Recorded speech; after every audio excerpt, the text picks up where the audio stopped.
So many parts of this.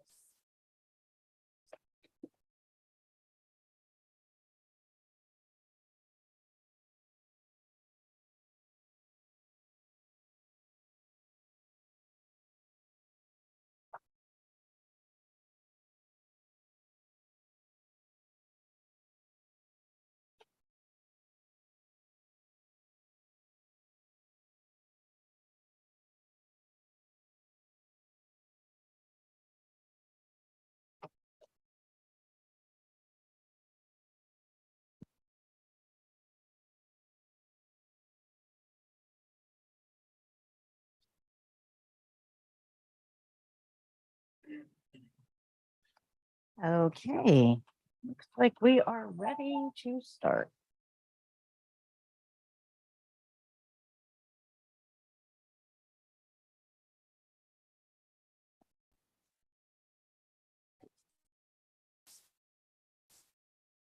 Morning.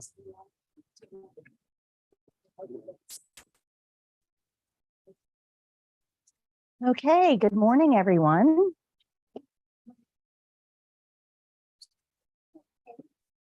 Anybody have any questions for me? Any questions on what we went over in class on Monday or from your homework reading? Any questions? No?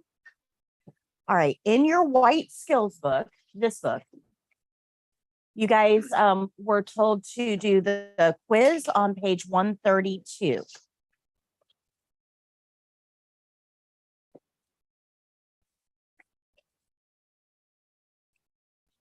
Everybody get that quiz done? Yeah. All right.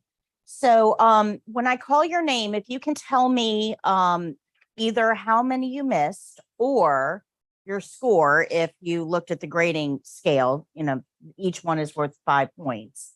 So let me know either how many you missed or your score. Donovan, Crystal, Cynthia, Yvonne. I'm sorry. Okay, very good. Good morning. You can have a seat and I'll be getting you some books in just a little bit. Wilma? Okay, that's fine. I'll get it from you next week. Mark? Thank you. Carrie or Kari? Sorry. Very good. Leah? Thank you. Stephen? Thank you. Amber? Thank you. All right. So over the weekend, you guys are going to have 2 chapters, chapters 2 and 3, and they're longer. But you've got more days to get it done. But it's long and a little boring. Try to get through it. There is information in there that you need. So unfortunately, you do need to do the reading. What a lot of people try to do, though, and I want to warn you about this. Some people, especially if you've got some experience behind you or some previous education, you'll just take the quiz to see if you can answer the questions. I don't recommend that, because all that's doing is showing you what you know. It doesn't really fill in any gaps that you may have, and it may not identify a gap. And if you don't know there's a gap, then that gap remains, and then you don't do well on the test. Does that make sense?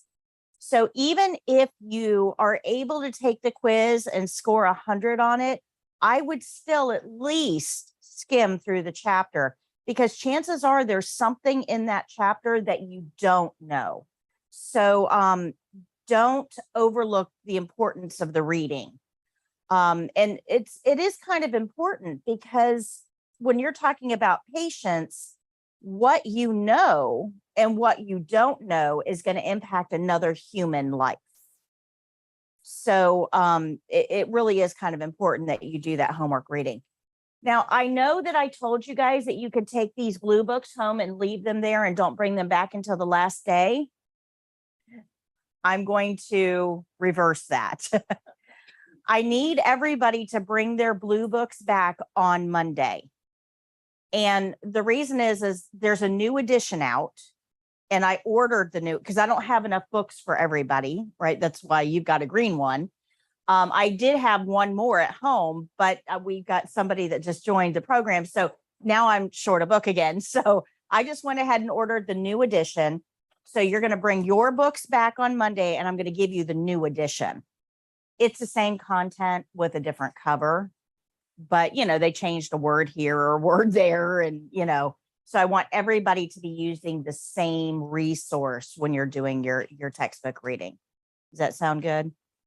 Okay, so you guys, please make sure you bring your blue books back, and then I'll give you the yellow book, which will be the new book, on Monday.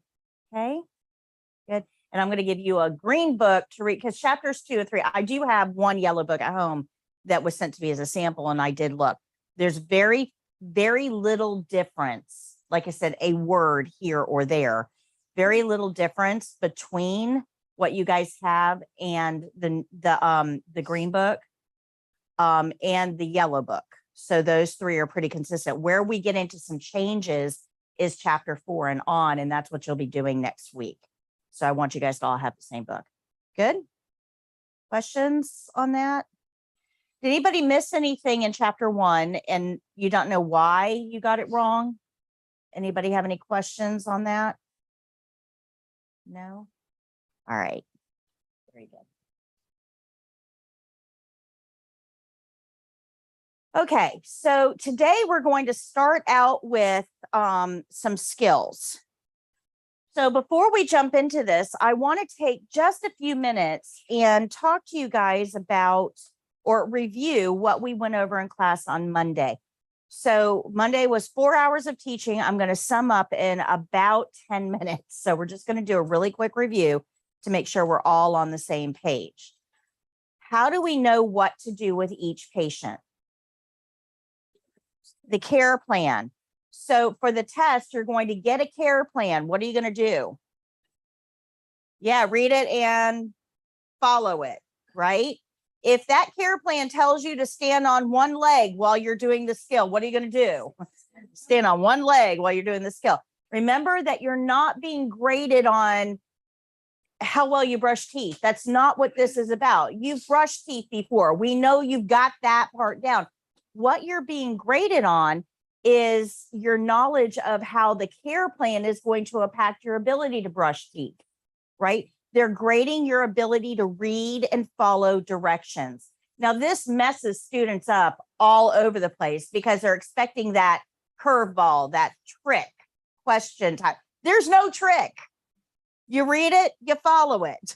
There's no trick. Read it and follow it. And that's the main reason that people are unsuccessful on the test, is that they simply don't understand the importance of that care plan.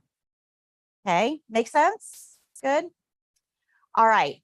So while we're following that care plan and doing whatever the care plan says, we're going to be watching for any changes in the patient, anything that you notice, whether they're a little slower today, or maybe they're walking better today, or maybe they're complaining of hip pain, or whatever it is. If you see it, hear it, smell it, or feel it, and you notice it, what are you going to do with it?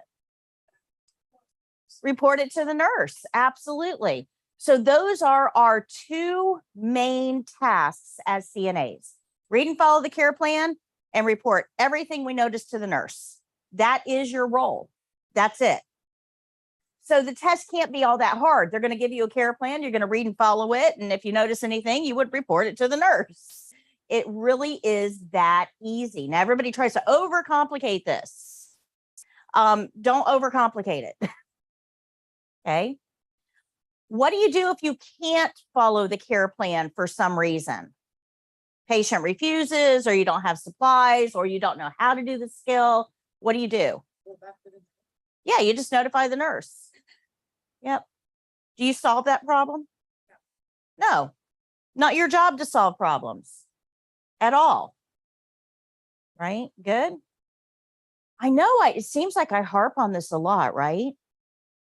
This care plan thing. Yeah, I'm trying to get it in there. And the reason that I do that is, like I told you, I'm plugged into a lot of those Facebook groups for CNAs online. And at least 3 or 4 times a day, there are CNAs on there that they don't understand their role, and they're making decisions for the patient. And then they get in trouble for it. And then they go onto this Facebook forum and say, well, what did I do wrong? So there's a lot of CNAs out there that don't truly understand their role. And that's important for you to understand, because you're going to be working alongside some of these CNAs. Remember that in Florida, anybody can take the test at any time. You don't need to sit in a classroom to take that. Now, you're probably not going to pass it, but you don't have to take a class. And some of the classes out there don't teach care plan. They just show you how to brush teeth. That doesn't make you a CNA. Knowing how to brush teeth does not make you a CNA. Knowing how to follow the care plan, that makes you a CNA. There's a big difference there. We're going to learn how to brush teeth in just a few minutes, actually. But that's not what makes you a CNA. Okay. So there's a lot of test preps out there that just show you how to do the skills, send you off on the test, and you might get lucky and pass. And now you're out there working as a CNA in a clinical setting, but you truly don't understand your role, and you tend to make mistakes. And that puts your certification in jeopardy, the nurse's license in jeopardy. But who's really the one in jeopardy here? The patient. Absolutely. So you will be working alongside CNAs that don't truly understand their role. Do not pick up those bad habits. You know better. Okay. Does that make sense? It's a bit scary out there. It's kind of like the Wild West. So I need to make sure that you truly understand this. So once we know what we're doing, we've read that care plan, we've got a good idea of what we're going to be doing for the patient, how we need to accommodate this skill for that patient, then we're actually going to start the skill. So every skill starts with an opening, and every opening starts with a knock. There it is. A knock. That's right. Yep.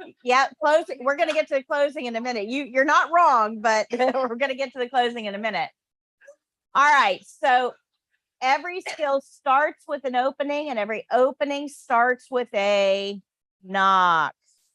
I want you to memorize that statement, because when you go into the test, you're going to be nervous.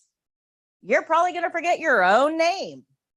And if you know where to start, if you've practiced this and you've got it down, and your brain doesn't have to be involved in the situation at all, if you know that I read the care plan, every skill starts with an opening, every opening starts with a knock, you can at least feel confident enough to start the skill. And once you knock, it'll, that first step is taken, right? So it's a little bit easier for your brain to get engaged again. So you need to have it routine, rote, just without thinking. Every skill starts with an opening. Every opening starts with a knock. And that way you always have a concrete place to start where your brain doesn't have to be involved. Okay. Now, once we've knocked, we don't have to wait for them to say, come in for the test. You don't have to wait for that, because for the test, we're kind of assuming an open door policy that the door isn't closed, no privacy expectation or anything. So you can just knock and enter the patient area. Once we do that, we have to identify the patient by name. Can we use honey, sweetie, love, dear, cutie, anything like that? No, we're going to keep this professional. We're going to address them by name. Well, now that we know their name, what do they need to know about us? Our name. That's right. We've got to be on a introduction basis here. They need to know that we know who they are, and they need to know who we are. And we're going to introduce ourselves by name and title. Don't forget that part of it. Just walking in and say, hey, I'm Patty, does not meet the criteria. They need to know your name and your title so they understand the role you're about to play. Then once all those formalities are out of the way and we know each other, then we're going to explain to them what we're about to do. Now, you can put this in any words you want to. You can read it right off the care plan if you're nervous, that's fine. Or you can put it in your own words, but keep it professional, right? And once we've explained to them what we're there to do, we need to get permission. Why is that? Why do we have to get permission? Okay. Are patients allowed to refuse? Yeah. Even though they're in a clinical setting, they can refuse? It's their right. That's right. Absolutely. It is their right. Patients can refuse any skill at any time for any reason. We are there to help. We are not there to take over. And that's a very important distinction. You don't have the right to put your hands on another human if they don't want those hands on them. Now, I know dementia is a little bit different. Okay, we'll talk about dementia. I'm talking about patients that have full use of their faculties. Does that make sense? We will talk about dementia next week. All right, so once we have gotten permission from them, so we've knocked, we identified our patient, we introduced ourselves by name and title, we explained what we're doing and got permission, we're ready to go. Can we now start the skill? What do we need to do? Close the curtain. That's right. We're doing something to another person that deserves some privacy. So we're going to close the curtain. Now, remember, for the test, the curtain will not go all the way around the bed. It's only going to go a certain distance, but we're going to close the curtain. And then, is that curtain clean? No. What do you think? No? So once you touch that curtain, think about all the things that could be on that curtain. Patients in bed cough and sneeze. Those secretions fly, right? They throw up. That goes everywhere. Patients in bed scratch what itches, wherever that may be. And then they touch the curtain. Visitors also touch the curtain after picking their nose in the elevator. Caregivers empty drainage bags and bedpans and all kinds of stuff, and then touch the curtain with those dirty hands and dirty gloves. Can we assume that curtain is clean? Oh my gosh, it's got almost every body fluid imaginable on it. Like all of them. So we have to be aware that those curtains are not considered clean. Now, I'm not dissing housekeeping at all. Housekeeping does a fantastic job. Fantastic. But the problem is that they don't wash those curtains every day. They only take them down once or twice a year and launder them. Now, in between, they spray them with, disinfectant spray, but that's not going to get every single square centimeter of that curtain. So we need to be aware that curtain really, it can't be considered clean. So once you've touched that curtain, what are you going to do? Wash your hands, because we really need to make sure that we have clean hands when we're touching that patient. They are the ones at risk. Remember, every person that got a bed in this facility is sick enough to not be home. These are big, big pathogens. These aren't Walmart variety pathogens. Okay. These are big things that made them sick enough to not be home. And now they're all here under one roof. Their immune systems are currently occupied. If you introduce another big bad pathogen into this patient, they may not be able to fight it off. Good. So it is vital that you have clean hands before you touch a patient, because if you touch the doorknob, you're introducing pathogens. If you touch the curtain and then the patient, you're introducing pathogens. We need to have a better awareness of this. Good. Questions? Now, the patient's environment, their own cooties, that's okay. It's their cooties. Their own cooties. That's okay. But you don't want to give them Johnny's cooties or Mary's cooties. Their own is enough to deal with. Good. Questions? All right. So that's how we're going to start every single skill that we do. Knock, knock, knock. Hi, Miss Jones. My name is Patty. I'm your CNA today. I'm here to whatever. Is that okay? Close curtain, wash hands, get supplies, and start the skill. Now, once we've done the skill, and we're going to learn all the skills in the program, but once we've done those skills, we're going to end the skill. The skill is going to end with the closing, and there are 6 C's to the closing. The first 4, we don't care how you do them. Any order you want, don't care. Pick an order, stick with it. Just make it a routine. Can anybody tell me what one of those 4 things are? Comfort. So we actually have to say the word, are you comfortable? They want to hear that comfort word to get that check mark. But it's not just physical comfort. It's also emotional comfort. So what can we do to help show that we understand their need for distraction and entertainment and all of that? Sure. Offer them a magazine. Absolutely. And we're just going to stick with magazine for the test because that's kind of what they're looking for, right? But in a clinical setting, I'm going to ask, if they've got a crossword puzzle book on their table, I'll offer that. Do you want the TV on? That type of thing. What's another C? So we've got comfort. What's another C? Clean environment. People rest better in clean environments. When you have an environment that has a lot of clutter in it, it increases anxiety. And we already have an anxious patient. We don't need to ramp up that anxiety anymore. So we need the environment to be clean. So we're going to look at the tray table and make sure it's all cleaned off. We're going to straighten the sheets. We're just going to look around to make sure everything is picked up and tidy. And that is a graded checkpoint. I know if you've ever been in a clinical setting, this is not done. Right? You walk into a patient's hospital room and you can't even see the tray table for all the stuff on top of it.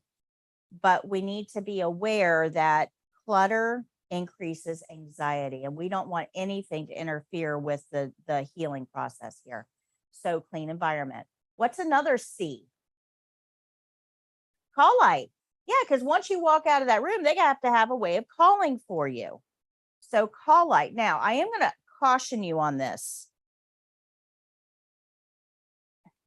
How do I put this? There are some people out there that will take advantage of the call light. They will hit it and hit it and hit it and hit it and hit it. And you just walk out of the room and they hit it again. And it will absolutely drive you insane as much as they use the call light. Do not hide that call light from them. I don't care how insane they drive you. They have a right to be able to call for help.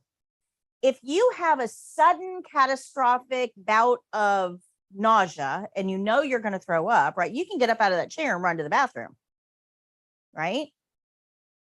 But if you're stuck in bed, if your legs aren't currently working and you can't run to the bathroom, you are no longer able to take care of any emergencies that you experience on your own without help. You now need help. So how do you get help? You use a call light. When CNAs take that call light away from patients, the patient cannot, by their very definition, they cannot handle emergencies on their own independently. They need help. That's why they're here. That's why they have a call light. You take that call light away, and you have taken away the one thing that separates this environment from home. You guys understand how important that call light is? Okay. At home, it's hard to call for help other than screaming, "Somebody come help me."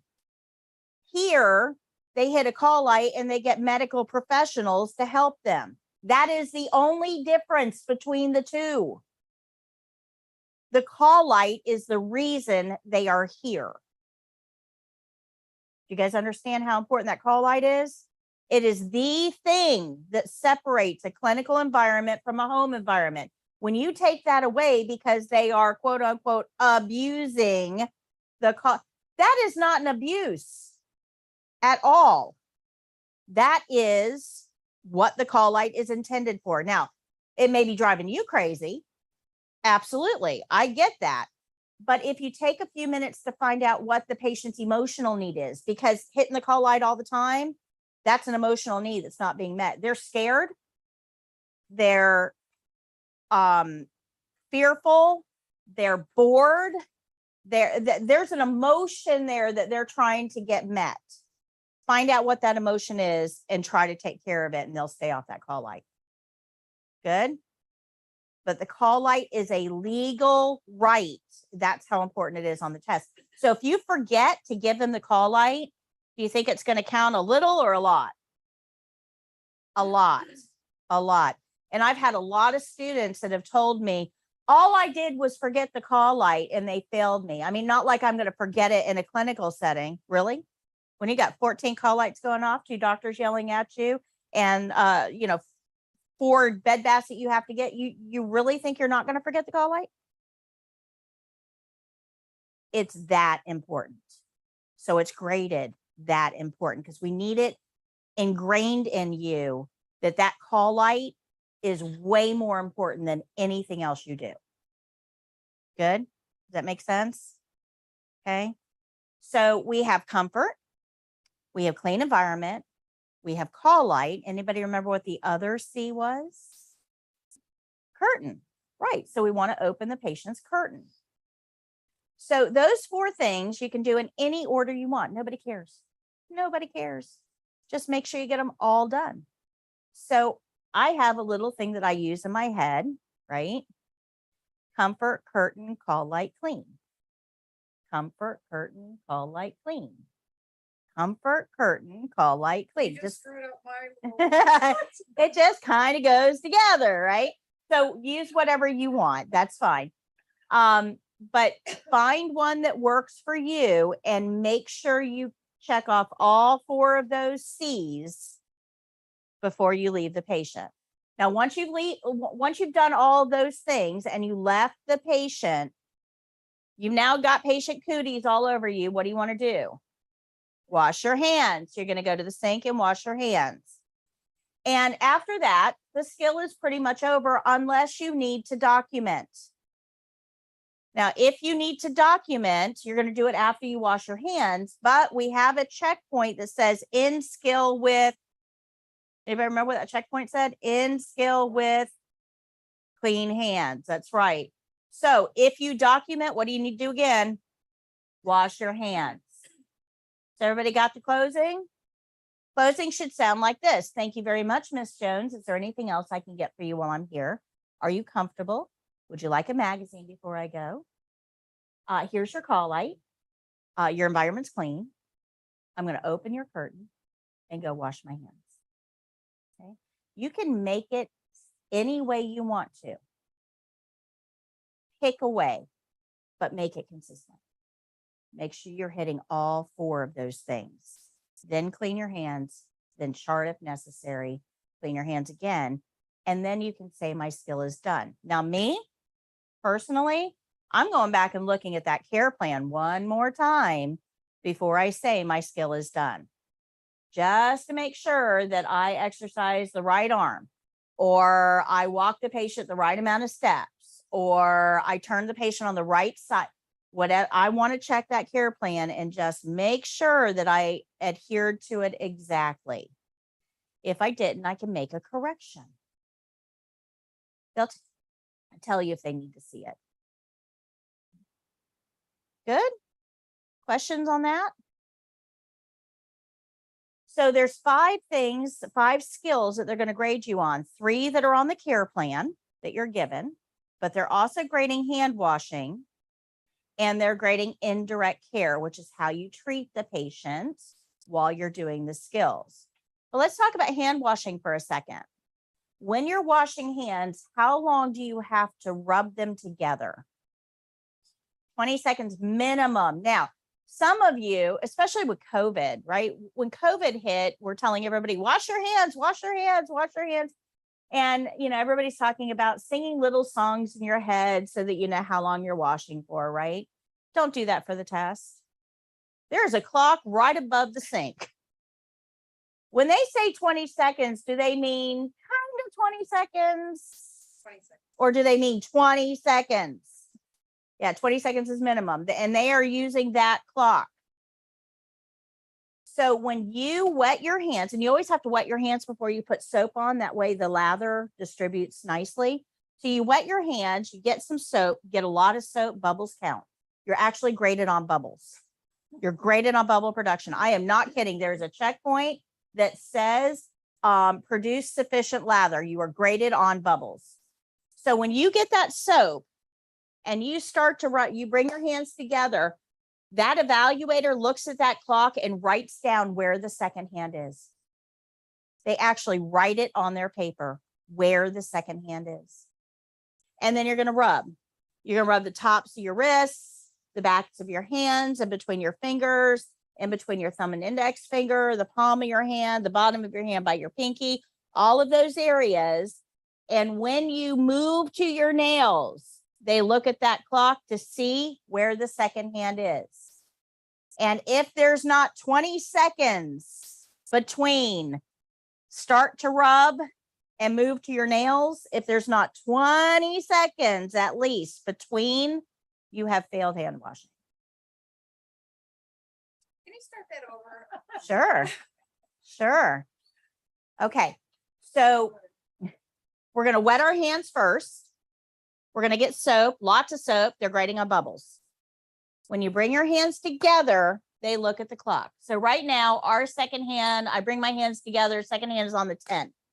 I'm going to rub the tops of my wrists, the backs of my hands, in between my fingers, in between my thumb and index finger, the bottom of my hand by my pinky, and the palm of my hand interlacing my fingers. I'm going to rub all of these areas for at least, how long? 20 seconds. Now I'm going to move on to my nails. So where is the second hand was on the 2 when I started to move to my nails. So between the 10 and the 2 is 20 seconds. So now I'm going to do my nails. I'm going to circle my nails on the palm of my hand, and then I'm going to rinse. When I'm rinsing, I don't want to touch the faucet or the sink. My hands are clean. Those items are not. So I'm going to make sure as I'm rinsing all that soap off that I'm not touching the faucet or the sink. Now, once I'm done rinsing, we want to tap. We don't want to shake because we want to try to keep our moisture in the environment confined to the sink. So we're going to tap. Then we're going to get some paper towels. Nobody cares how many you use. Nobody cares. Use 3 if you want. Use 10 if you want. Nobody cares. Now, I'm bringing that up for a reason, and I'll explain it in a minute. Get whatever paper towels you need and dry what's clean. Don't take that paper towel and come up here and then back down here. Why? That's right. This has not been cleaned, and then I'm transferring pathogens back to my clean hands. So dry what's clean. Throw those paper towels away. Get a clean, dry paper towel to turn the faucet off. Don't use those wet paper towels. Wet paper towels rip. That faucet is the dirtiest thing in the bathroom. We touch it with dirty hands all day long. So if you use a wet paper towel and it rips, that's going to recontaminate your hands with known pathogens. Good. So then we'll throw those paper towels away. So they're not including that 20 seconds in you doing cleaning your nails. It's friction only. Yep. Friction only. So after, see, this is what's kind of messing me up. I'm saying that. Well, 11 see, laps, that's 20 before, seconds yeah. before you start your nails. Right. So 20 seconds. So when we start, and I've got it timed down, right? I don't need to look at the clock. So let me show you. Let me show you. So let's start. It's hard for me to see that clock. Okay. So I've got some soap and we're on the 6th, right? So I'm going to start rubbing. I'm going to rub the tops of my wrists, the backs of my hands, in between my fingers, in between my thumb and index finger, the bottom of my hand by my pinky, the palm of my hand, and interlace my fingers. And I'm going to just rub friction all the way through. And that should be 20 seconds. Yeah. So if you follow that sequence, you will automatically hit your 20 seconds.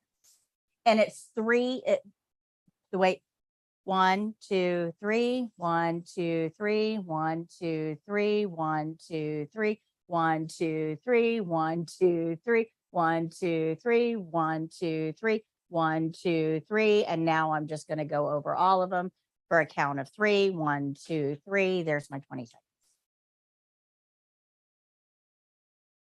Kind of like a, right. That's the first thing I do is the tops of the wrist. And it's hard for you to see because I've got my watch on. It's another point. During the test, I do not recommend that you wear a watch. They have a clock right above the bed. They have a clock right above the sink. You do not need a watch. You cannot wear a smartwatch. No electronic devices are allowed in the testing center. You cannot wear a smartwatch. So if you have a smartwatch, leave it at home. If you have a regular watch, you can wear it for the test. There's no problem with it. The problem is that now they have to grade your hand washing a little more diligently because they actually have to watch you go underneath the watch. Think about that watch. It's warm, dark, moist. What grows in warm, dark, moist? Yeah, all the pathogens. So underneath your watch is a huge area for pathogen development. They need to watch you wash underneath that. So best bet, don't wear a watch or jewelry during the test. Okay. Good. What's that? Earrings are fine. And they're not going to fail you if you wear jewelry. I mean, you can, there's nothing in there that says you can't wear jewelry. But remember that the jewelry that you wear is going to, they're going to grade how well you clean around that jewelry.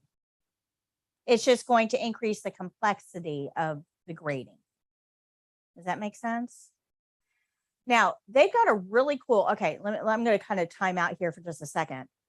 They've got a really cool necklace, and I really wish they'd had this way back in the day. When I first started nursing, I had an engagement ring on that stuck up, because most do. And I had gloves on, and I was working on this very, very, very large patient, and I was putting a chucks under her. She was on her side, and I've got my gloves on, and I'm tucking a chucks underneath her.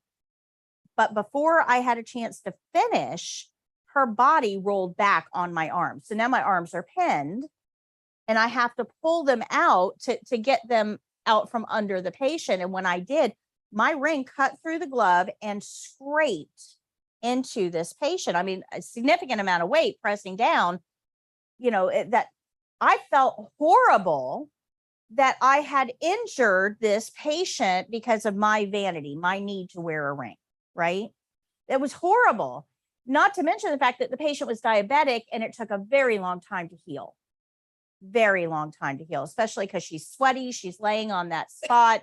It just took a very long time to heal. Now, on the other hand, I have got a whole bunch of patient flesh in my ring. That's pretty high on my gross meter, right? So I went out and bought a chain, and every time I went to work, I took the chain off, put my rings on the chain, put it back on, and that way I'd have my rings with me, but they're not on my fingers. Well, now they've got this really, really cool necklace. Man, I really wish they'd had this. that it allows you to put the ring on the necklace without taking it off. It's just really amazing. Check out, just go onto like your favorite search engine and type in ring holder necklace and they'll come up. They're really, really cool. And I'm going to be getting one. I'm saving up for one. I'm going to be getting one, but they're just really neat. So they got jewelry in place to help you guys with those types of issues now. Okay. Yeah, really neat. It's really cool. And I think it was created by a nurse, if I'm not mistaken.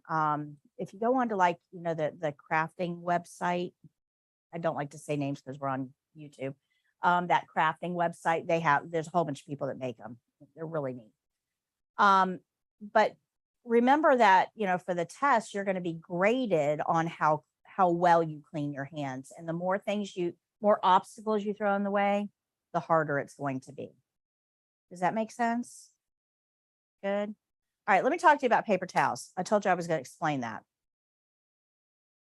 There is no checkpoint that says used X number of paper towels. There's no checkpoint that says dried hands in a specific manner. All the checkpoint says is dried all clean surfaces. That's it. They don't care how many paper towels you use. But there are people out there that are teaching, particularly on like YouTube and places like that haven't bothered reading the checkpoints. And they'll tell you, oh, you need 10 paper towels. You need one for each finger. You're going to take all 10 paper towels and you're going to lay them out on a table. Is the table clean? And you're going to dry one finger at a time. Okay, first of all, that's simply not sustainable. You're not going to go out there in the clinical world and use 10 paper towels every time you wash your hands. Remember, it's before every skill and after every skill. I mean, you would be using tons of paper towels in a single day. It's not sustainable. It's not practical, and it's a huge expense for the facility. Nobody cares how many you use, just whatever it takes to dry your hands. Okay.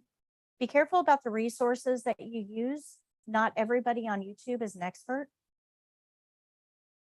We tend to think they are. If they've got a video, they must know what they're doing. Be careful. Okay. One of the things that I strongly suggest is that whatever resource you're using, you don't have to stick with mine. I'm not saying that, but whatever resource you're using, make sure that, and the checklists are freely available for everybody online. These are the checklists. If you go onto Prometric's website, they're there for you. Download this and have it in front of you while you're watching the skill and make sure that they're hitting every single checkpoint. Good morning. Does that make sense? Good. Okay, this is on Prometric's website. It's called the Clinical Skills Checklist, and it is freely available to everyone. Okay. Oh, wow. Lots of people here today. Oh, very good, Nafasa. Nafasa got all right. Thank you.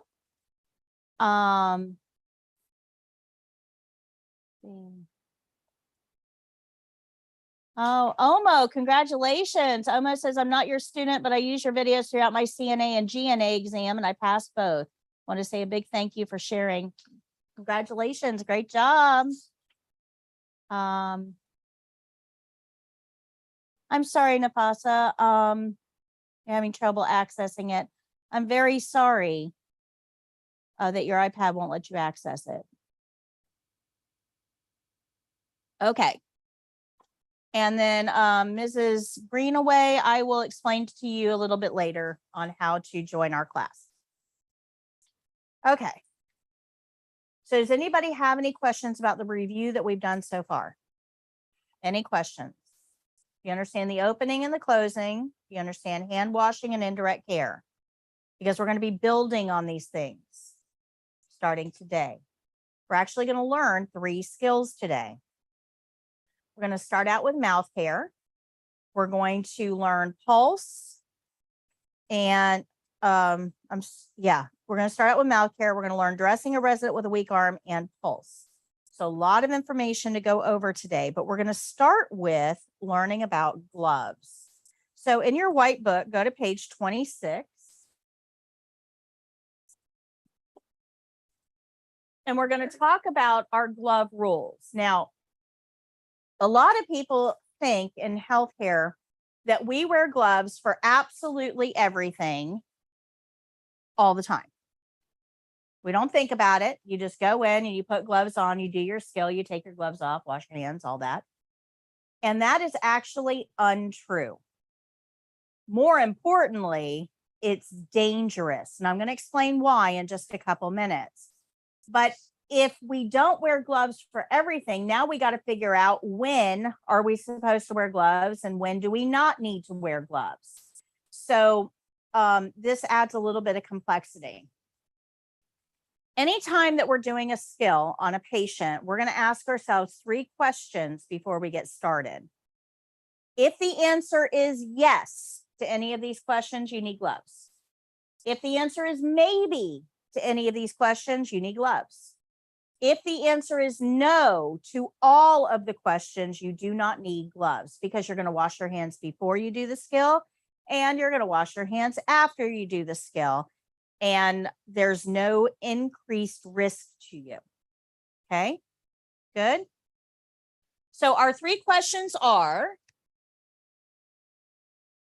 am I going to touch any body fluids, anything ooey gooey that's not mine while I do this skill? Now, a question I get asked a lot from students is, well, can't you just go through the book and show me which skills require gloves so I can memorize that? And the answer to that is no, because it's not based on the skill. It's based on the patient we're doing the skill on. And I'm going to give you a couple scenarios to explain this in just a minute. So our first question is, if I'm going to do this skill on this patient, is it possible that I might touch some body fluids, something ooey gooey that's not mine? And if the answer is yes, I need gloves. If the answer is maybe, I'm not sure, I need gloves. If the answer is no, I'm going to move on to the next question. So the second question is, when I'm doing the skill on this patient, is it possible I might be touching some personal skin or skin normally covered by a bathing suit? So this would be the breast area on females, genital area on both sexes. Am I going to come close to personal skin? If the answer is yes, I need gloves. If the answer is maybe, I need gloves. If the answer is no, we're going to move on. Third question is, when I'm doing this skill on this patient, is it possible I'm going to come into non-intact skin contact? So rashes, wounds, sores, incisions, that type of thing. If the answer is yes, need gloves. If the answer is maybe, need gloves. If the answer is no, don't need gloves. So let me give you an example. Let's say that we are going to do range of motion exercises on this patient's right arm. Okay, this person right here. Now, she has no body, she's not leaking anything, no body fluids. I'm not going to come into contact with any personal skin. She's fully clothed and I'm working on her arm. And she has no rashes, sores, wounds, or incisions on this arm. So if I go through my 3 questions, I'm not touching ooey gooey, I'm not touching personal skin, I'm not touching non-intact skin, I don't need gloves. I can go wash my hands, do the skill, wash my hands, and I'm good. Let's change that parameter just a little bit. Let's say that she has a rash on her forearm. Now, same skill, same patient. Now, do I need gloves? Yes, because there's an area of non-intact skin that I might come in contact with. Make sense? Okay, so it's not based on the skill.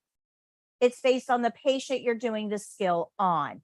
So you have to ask these questions for every skill on every patient every time to know whether gloves are indicated.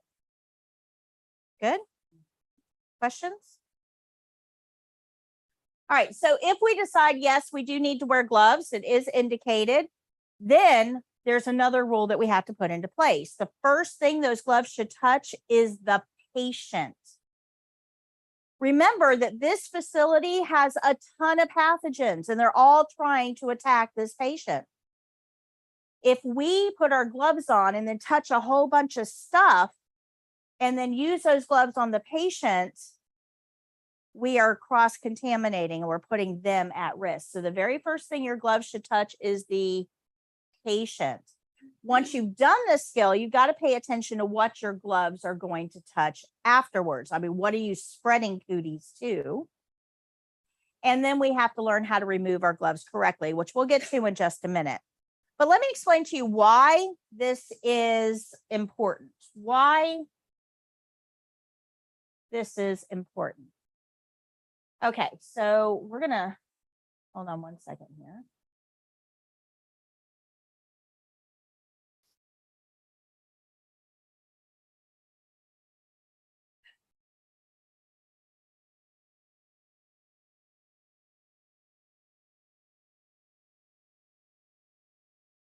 Okay, so we need to figure out, do those gloves, really do what you think they're going to do? Because we tend to think about gloves as there to protect us. What is that? Okay, I don't know. This is messing up. So let me go through this with you manually. We tend to think that those gloves in healthcare are there to protect us. And I'm going to explain to you why that's not exactly correct.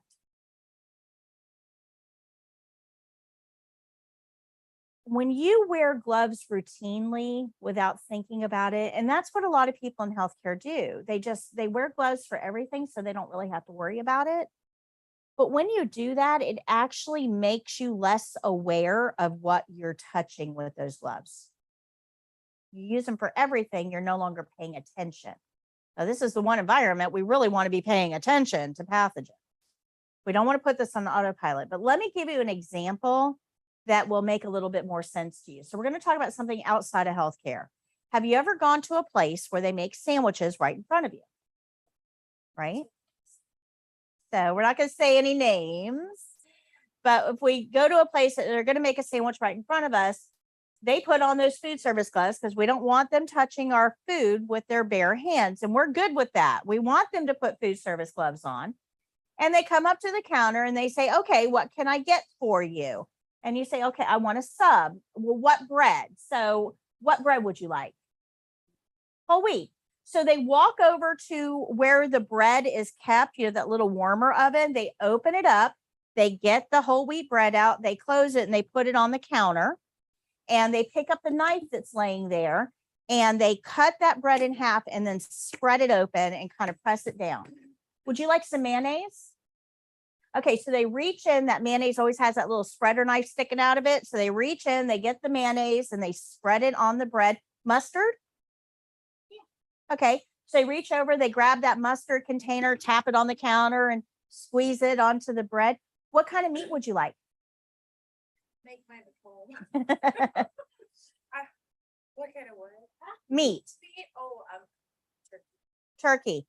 So I open up that little refrigerator underneath the counter. I used to work in the deli at Publix. Sometimes you do have the turkey right here, so you have to let and do it so to get the slicer.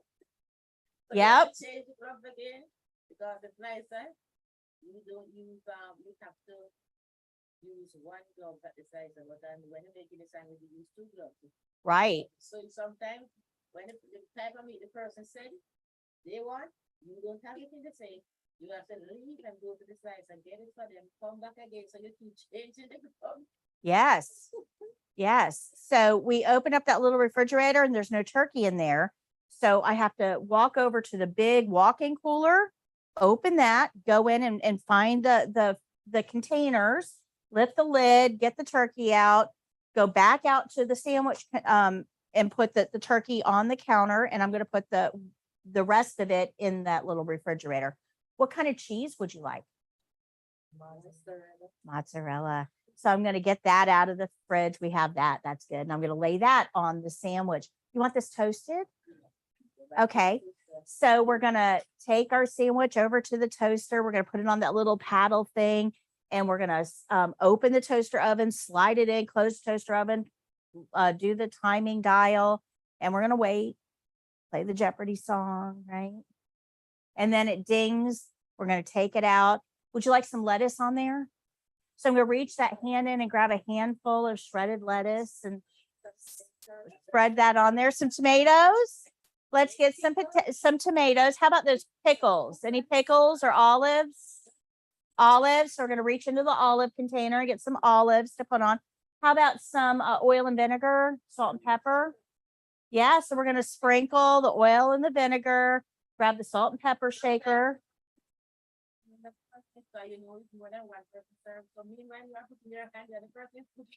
Right, right. So, okay, so we're going to get there. Hold on. Don't get ahead of me, guys. Don't get ahead of me. So you were super happy that they wore those food service gloves when they started to make your sandwich. Now, not so much. What changed? Okay, so those gloves did not do what you thought those gloves were doing. It did not keep your sandwich safe, did it? I made a sandwich for a lady one day, and I have to change my gloves 4 times. Every time I do something, say, "Could you please change your gloves?" Sure. Sometimes I want to get ignorant, but I said, "No." Could you please change? Every time I think, it's probably one of my students. It's probably somebody who sat in this class. Yeah. So here's the thing, right? Your sandwich is still safe to eat, guys. Still go get your sandwiches. They're fine. There's nothing wrong with that sandwich. Okay. Your awareness changed. The process didn't. All that changed was your awareness, right?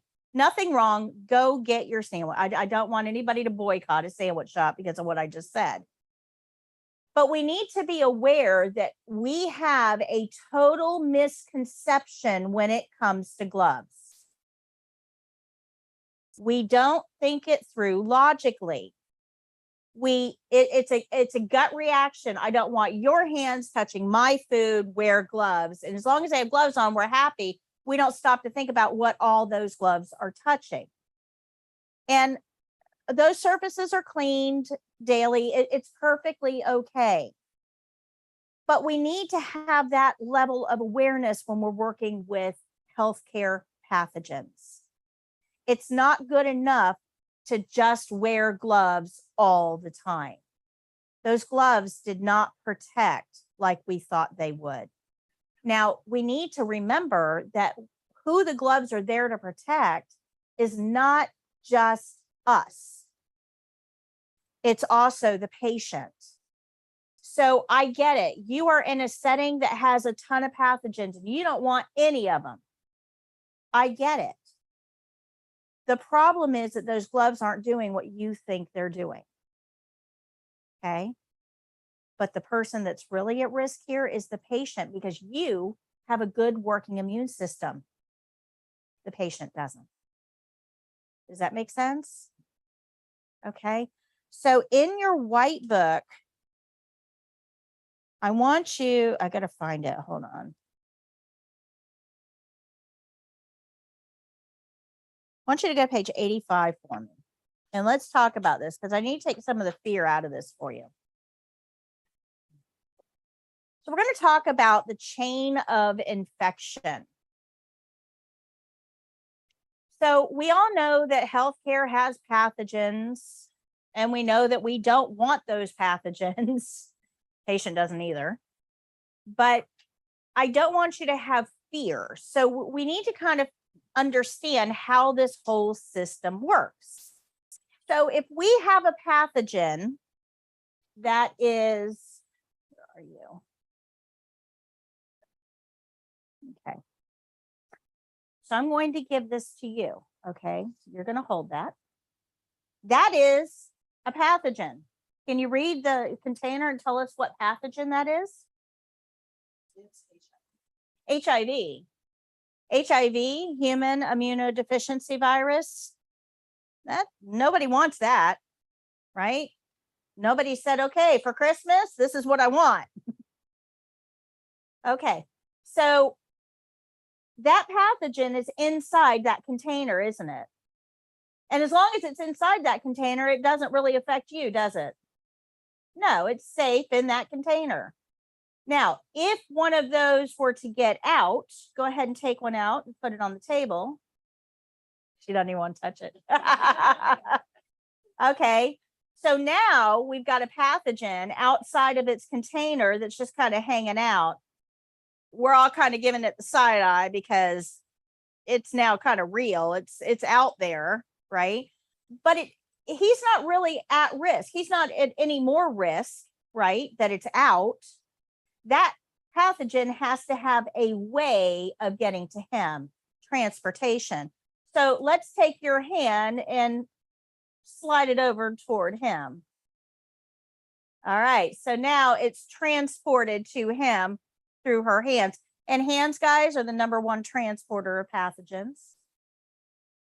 Now, it's still not a risk, even though it's closer to him and he's kind of backing up a little bit, right? It's still not a risk to him.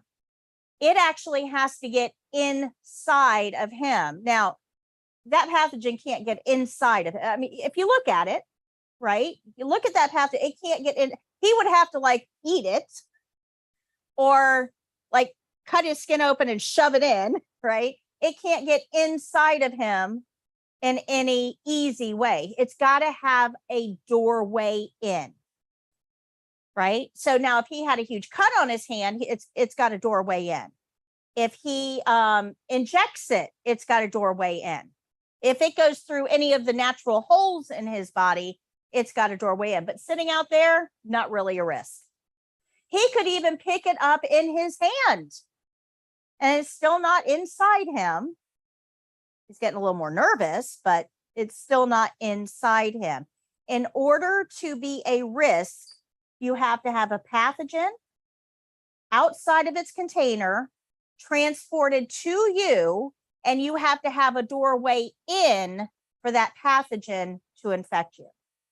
Do you guys see how many steps have to be taken there for you to become infected? There's a whole lot. First of all, no pathogen, no problem. You over there, no pathogen in your site, no problem, right? So no pathogen, no problem. Every chain of infection has to start with a pathogen. But in a hospital, we know there's lots of pathogens, no shortage of those. As long as they stay inside the patient, they're fine. So if the patient isn't leaking anything, those pathogens have a home. They're happy in their home.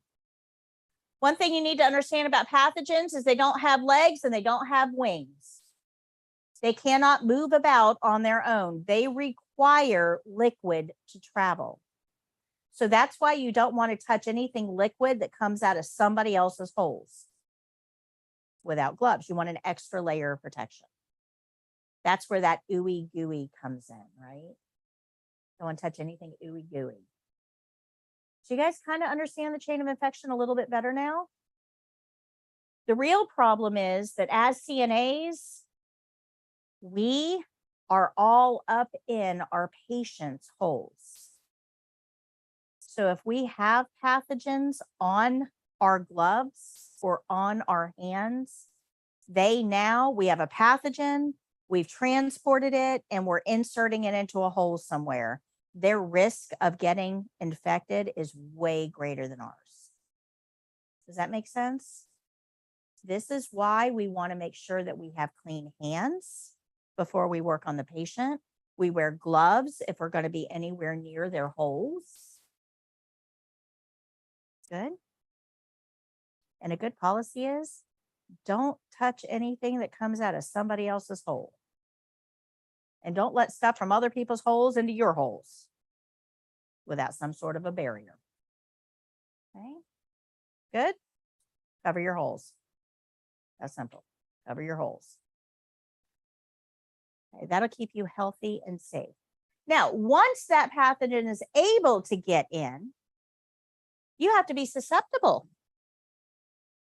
If I'm vaccinated against that pathogen, it's probably not going to be able to do a whole lot of harm because my immune system knows how to fight it. My immune system got the instruction manual on how to fight.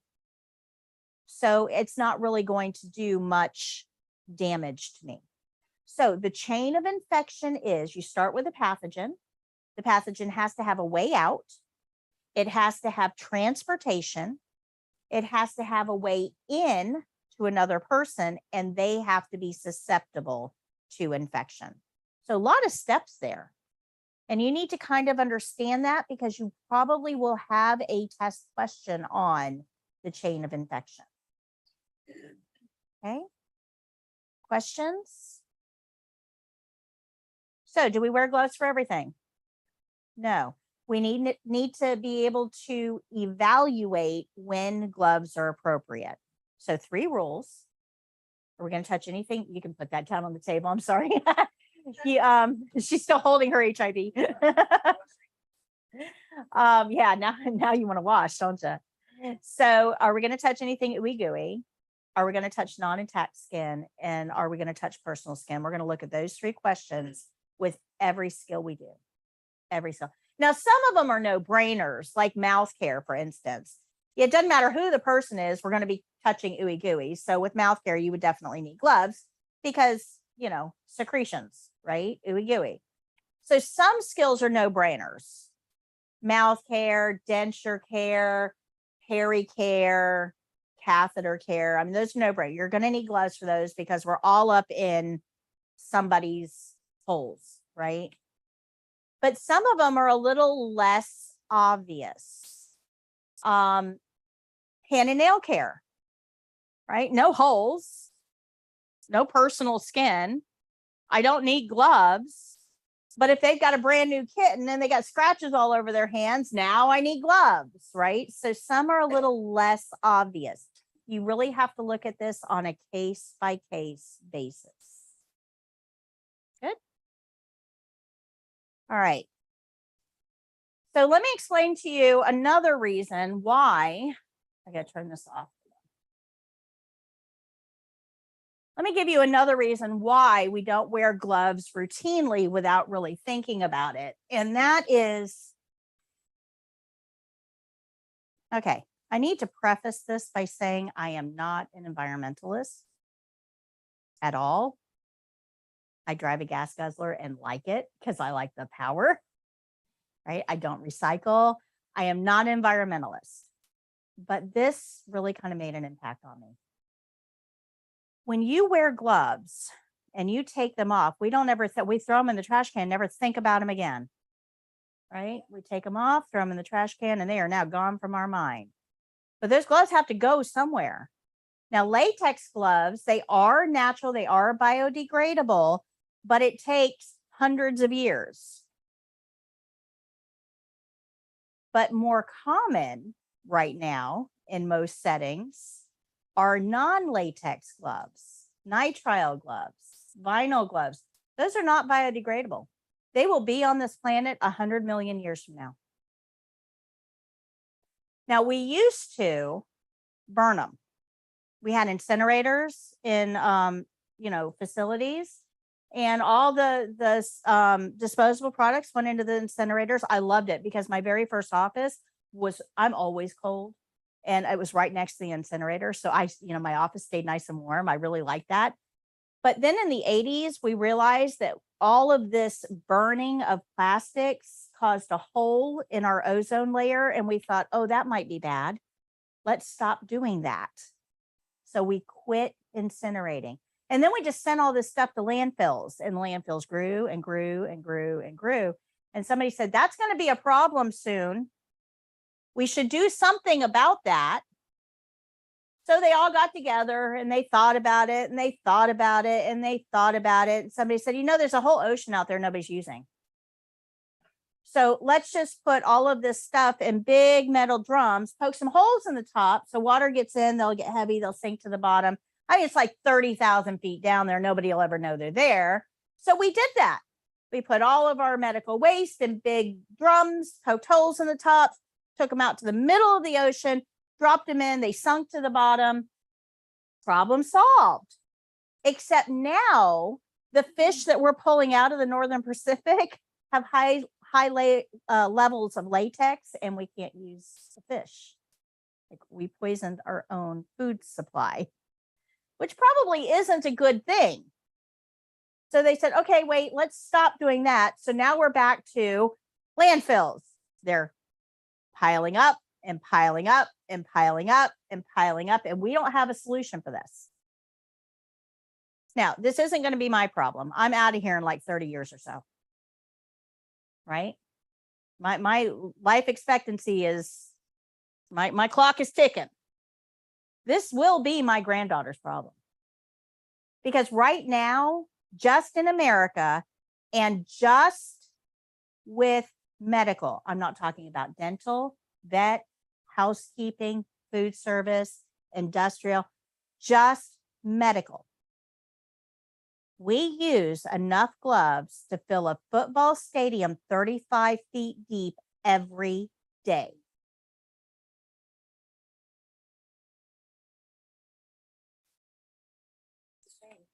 I'm not an environmentalist, but even I can figure out that that is going to be a problem at some point. So wear gloves when you need them. Absolutely. But if you don't need them, why are we adding to a problem that doesn't need additional use? Does that make sense? Anybody ever see the movie WALL-E? Oh, I love that movie. Right? Everybody's up in space floating around on these little hover chairs. It's awesome. If you haven't watched WALL-E, go watch WALL-E. But if you watch the beginning of WALL-E, when he's on the planet, he's a little robot who's trying to clean up the trash off the planet, right? If you watch it, look at the trash. A lot of it is medical waste. And somebody 15 years ago figured out that this was going to be a problem. And it's just getting worse and worse. So we need to go at this a little bit smarter than just overuse of supplies that are unnecessary. Okay.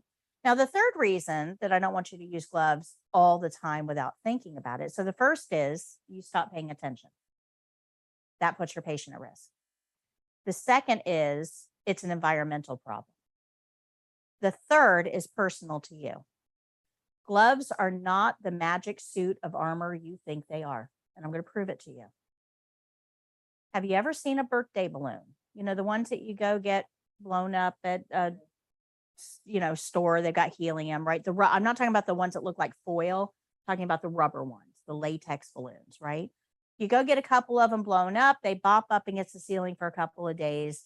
You have a party, and a couple days later, they are no longer bopping up against the ceiling. They're kind of slowly sinking.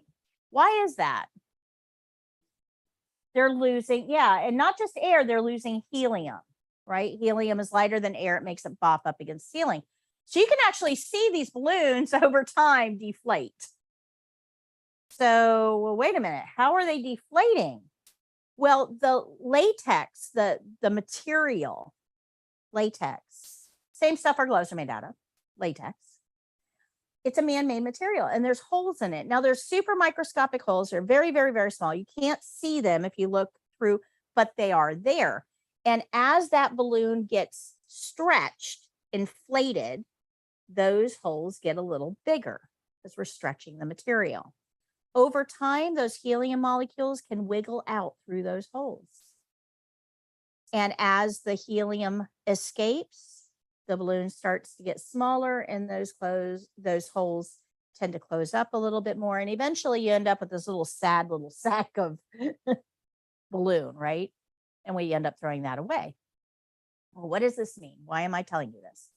I need you to understand that latex all gloves have holes. They have holes. And if helium can get through, viruses, which are 10,000 times smaller than helium, can definitely get through. Gloves are not the magic suit of armor you think they are. Things get through. Now, if you've ever worn gloves, what do they make your hands do? Sweat. They're hot. So now inside the glove, you have warm. It holds in body heat, right? You have dark, blocks out light, and the sweat makes it moist. What did I tell you grows in warm, dark, moist? Yeah. So what you've done when you put those gloves on and viruses get through, and they do, we've done 100 studies on this where we've had people wash their hands. We cultured their hands, rubbed the swab over it, grew it in a petri dish, had them do something with gloves on, take the gloves off, and they swab the hands again. And every time stuff gets through. Every time. So that glove is not doing what you think it's doing. It is not blocking out all pathogens. Some are getting through. But even worse, they're getting through into an environment that is ideal for them to procreate. So now you don't just have one virus particle, you've got 1 million virus particles. And a lot of people in healthcare think gloves have kept them safe. They take the gloves off, they don't wash their hands, and they go eat the chocolate chip cookie that somebody brought to the nurse's station. What are they eating? Pathogens. Absolutely. They're eating a chocolate chip cookie with a side of E. coli. Have you ever gone to like one of these big box stores where the little old lady cashiers are checking you out and they've got gloves on? It makes me crazy because I just want to tell them, because they think to themselves at the end of their 4-hour shift before they go on break, they think that because they haven't touched your ketchup bottle, their hands are clean, and they're not. They're the furthest thing from clean. So if we know that pathogens are going to get through gloves, what would you like to do when you take those gloves off? If we're washing our hands anyway, what do you need the gloves for? Unless you're touching stuff that's coming out of other people's holes. But if I'm just touching skin, those gloves are not helping me a bit. Make sense? Did you learn something about gloves? Have I challenged the way you thought about gloves? The one thing that I want you to remember out of this is that gloves, if used incorrectly, can put your patient at higher risk. And if you don't wash your hands after you take the gloves off, it puts you at higher risk. So with gloves comes great responsibility. Keep your gloves clean for the patient and make sure you wash your hands after you remove them for you. Good? Questions? Now, when it's appropriate, I want you to wear gloves. Like I'm not going near anybody's body fluids without an extra layer of protection. I want that pathogen to have to work a little bit harder to get to me, right? So I am going to wear gloves when it's indicated. But if I'm just walking you to the door, I don't need gloves on for that. I'm going to wash my hands before, I'm going to wash my hands after. Good. Infection control is one of those things that a little bit of knowledge can take you in the wrong direction really quickly and cause serious problems. Okay. So page 26 is where we started.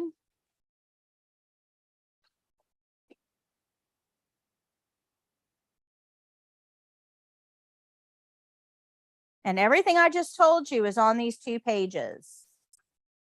I do want you sometime this weekend to do the questions on page 27 to make sure that you understand this concept.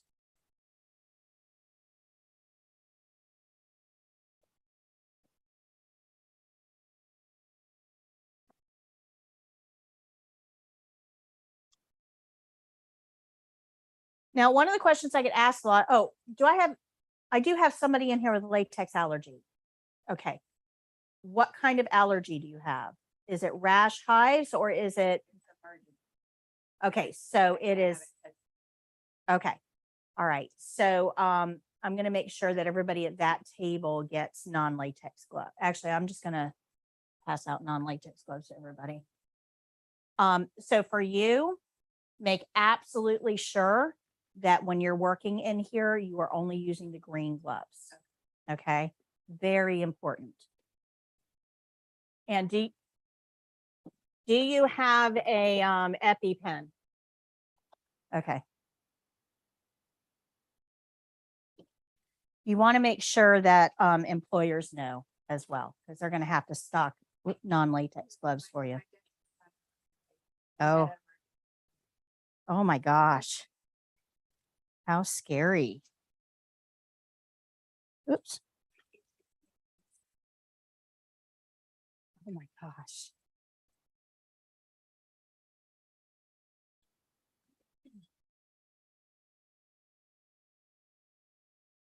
I don't know if you can reach that.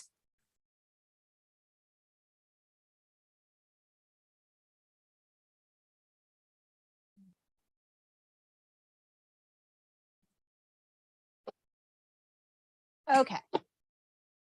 So a question I get asked a lot is, do we have to double glove at any time? And yes, there are situations where you will have to double glove, usually in isolation rooms, because we have to have a set of gloves on to take care of all of our dirty.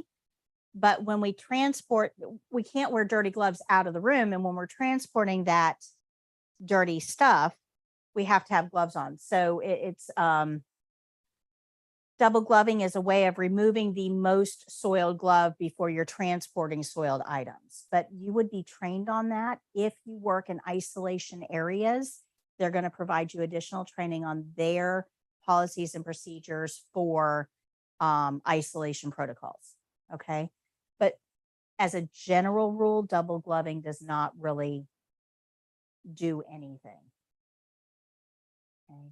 It's just when you need a set of gloves on to handle soiled items.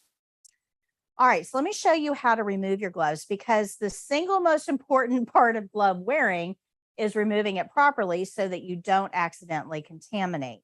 So go ahead and put your gloves on.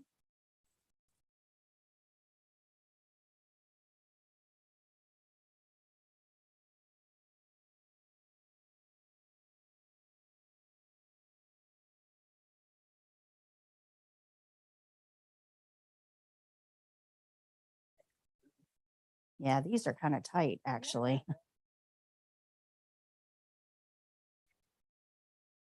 These are really tight, actually. All right.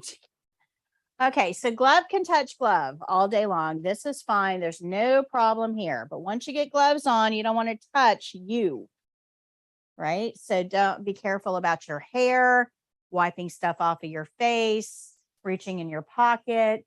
Remember, when you have gloves on, you have to treat your hands like unsupervised 2-year-olds. They will get into everything and anything. So when you have gloves on, you should have very close eyes on your hands to make sure they're not doing things without your permission, because they will. They absolutely will. So glove can touch glove all day long. This is fine. But when you're done with your skill and you need to take your gloves off, your dirty glove cannot touch your skin. So I can't go underneath here. If I do, whatever's on this glove is now on my skin. And remember, I'm not washing this far up. So glove can touch glove, glove cannot touch dirty skin. So in order to take this glove off, I'm going to pinch up here at the base of the palm, and we're going to pull it off inside out. Remember, don't put your thumb underneath. You want to pinch. Now you're going to wind this up in your other hand to hold on to it. That way it doesn't, fly around and contaminate stuff. Now skin can touch skin. This is fine, but I can't touch the glove. So be careful. Don't do this, right? Don't put do you see where my skin should never touch this glove? So when we're going to take this glove off, we want to go underneath and pull this glove off. So one inside out glove is inside the other inside out glove. Say that 3 times fast. Now you've got gloves that you can go home and clean your toilet with.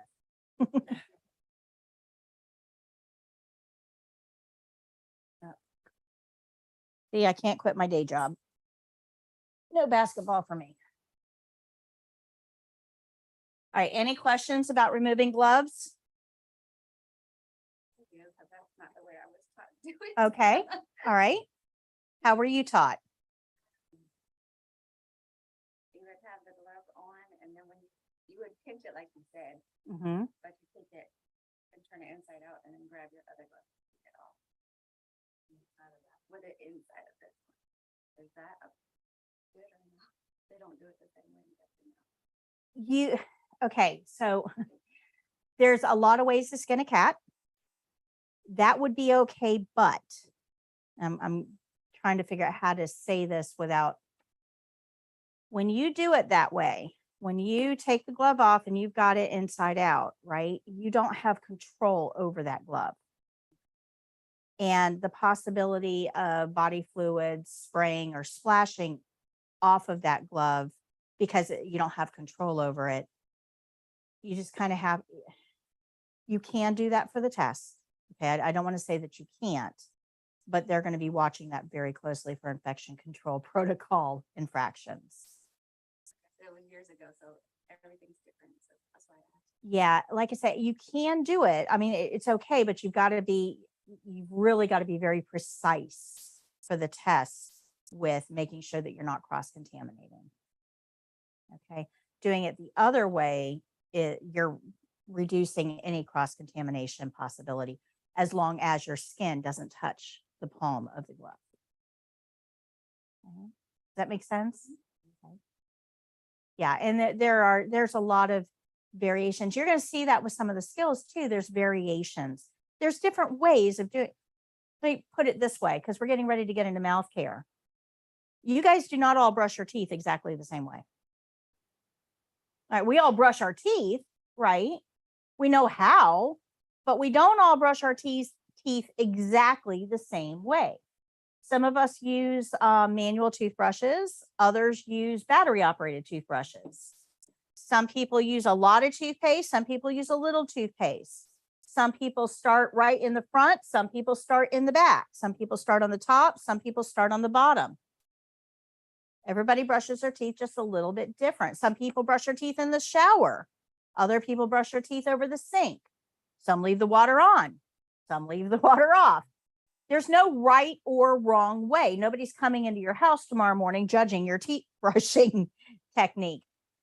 So when we get into the skills, you're going to see that as well. There's different ways of doing the skill. It doesn't mean that one is right and one is wrong. I just have to pick one way to show you that meets the checkpoints. Okay.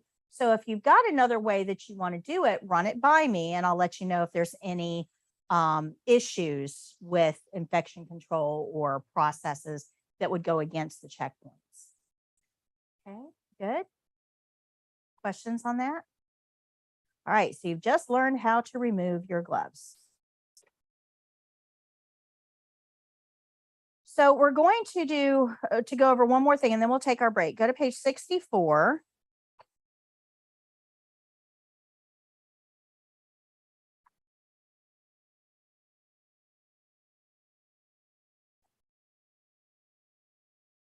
Okay.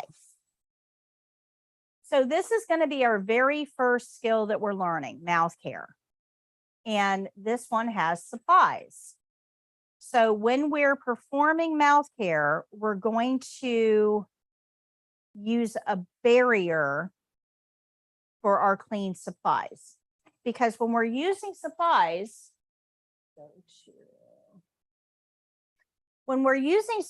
we have to have a clean place to put them. And this table isn't necessarily clean. It might be, but it's also where the patient eats lunch and dinner, and there could be grape jelly on it from breakfast or gravy from last night's dinner. People also put urinals on here, which drives me insane because I don't think you should have a urinal on an eating surface. But your patient uses it too. They're going to have crossword puzzle books and chapstick and cell phones and all kinds of stuff. So can we really assume that this table is clean? No, and I don't want to put my clean supplies on this table because then they become contaminated before I ever use them. So when we're going to use supplies, we're going to put a barrier on the table to make sure that those supplies remain clean. Now, when we're talking about a barrier,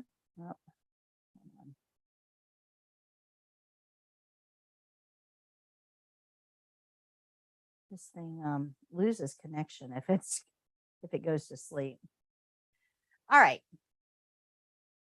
So when we're talking about a barrier for the state exam, we're going to use a very specific kind of barrier. You can use anything for a barrier. You can use a paper towel, you can use a bath towel, you can use a pillowcase or a sheet, you can use a tissue. I mean, anything that separates this work surface from your supplies will work as long as it's clean.